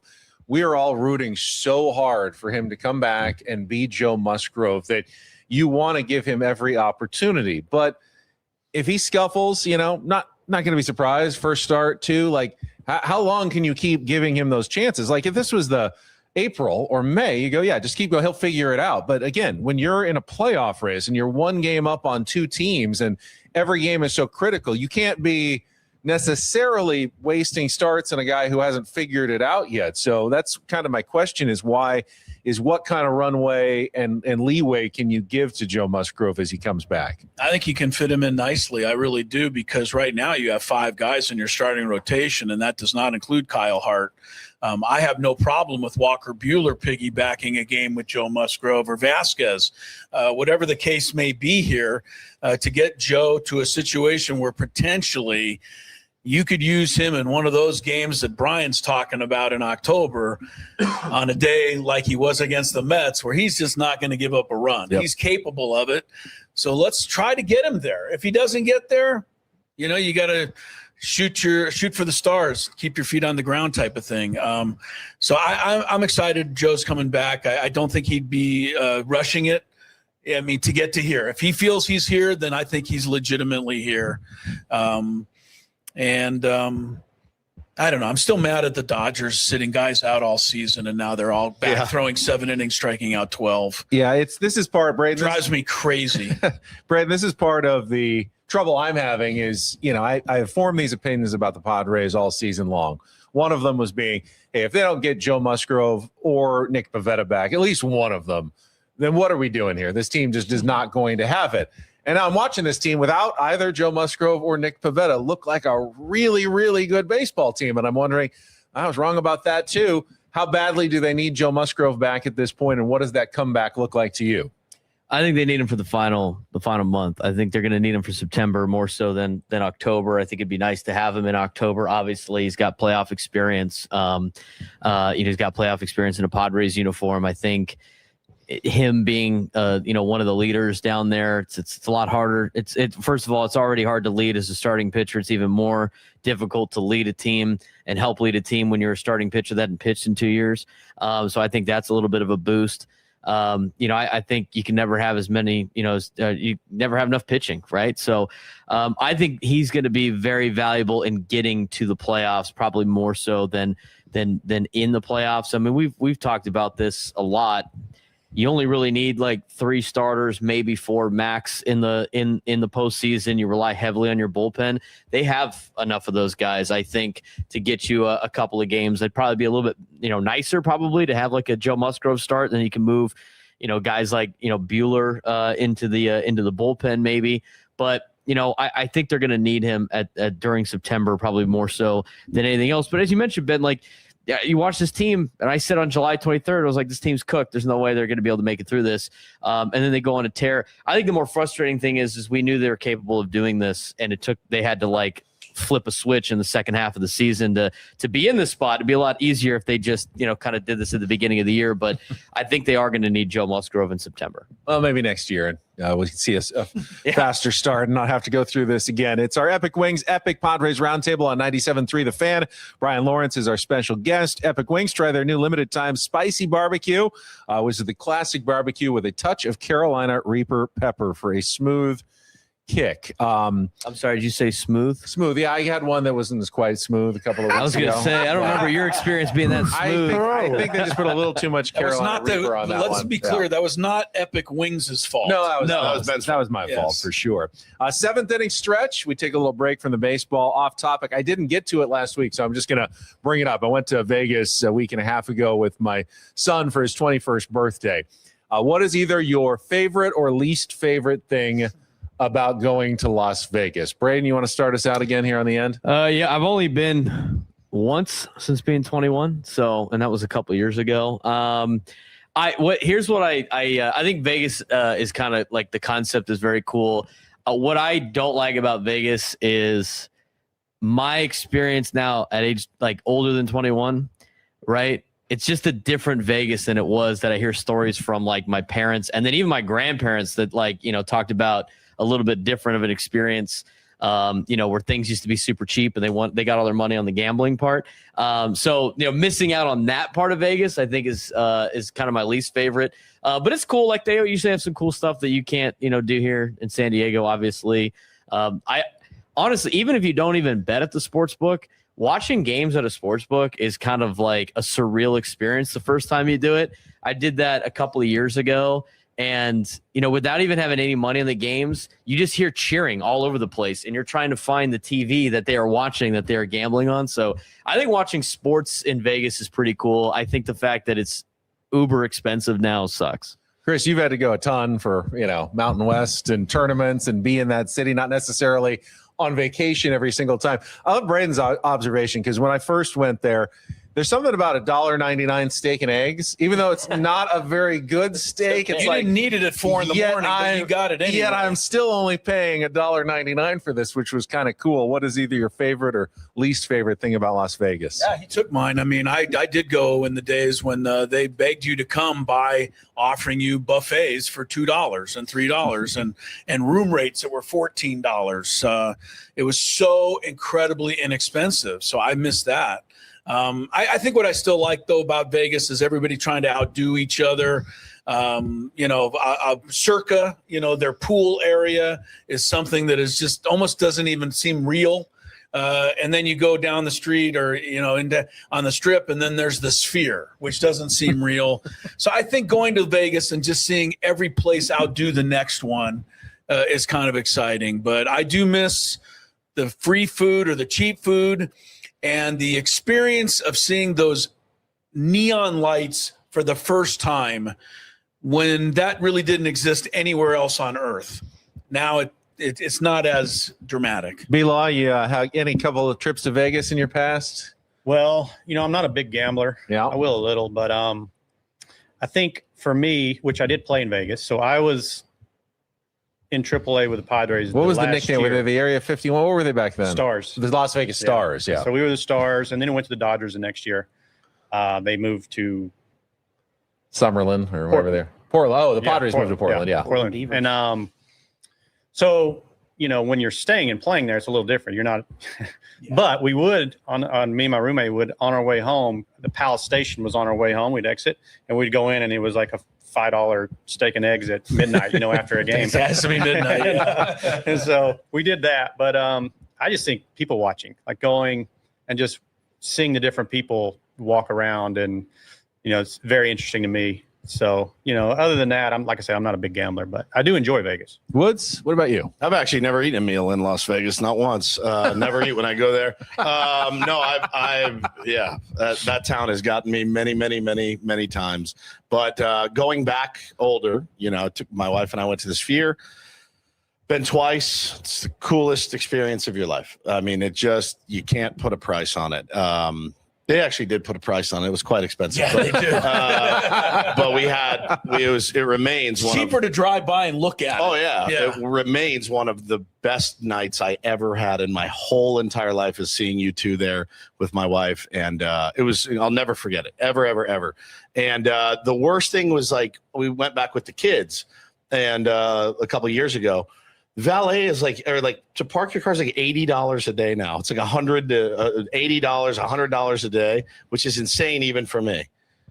I was shocked. I just wanted to sit down at like a pie gow table to play a few hands, and I couldn't find one that had a minimum of less than $100. Oh yeah, I'm going, no chance. I am betting $100 a hand on anything. You can tell how old somebody is now by the cheapest table they were able to play in Vegas. Yeah. I couldn't find less than a $2 table, $2 blackjack. Back in the, I played a $1 dark ages. at Harrah's. Okay. $1. They also had War. Do you believe that? Yeah, I remember Casino War. Yep. Like, one card. I won. I lost. It's just, that's pretty good after you've had 60 drinks. It's kind of an easy one. Like, here you go. High card wins. The dealer to tell you if you want or not. That's right. I think for me, it's kind of both the best and the worst because I know why they do this, but I'm always fascinated by going into one of those mega casinos.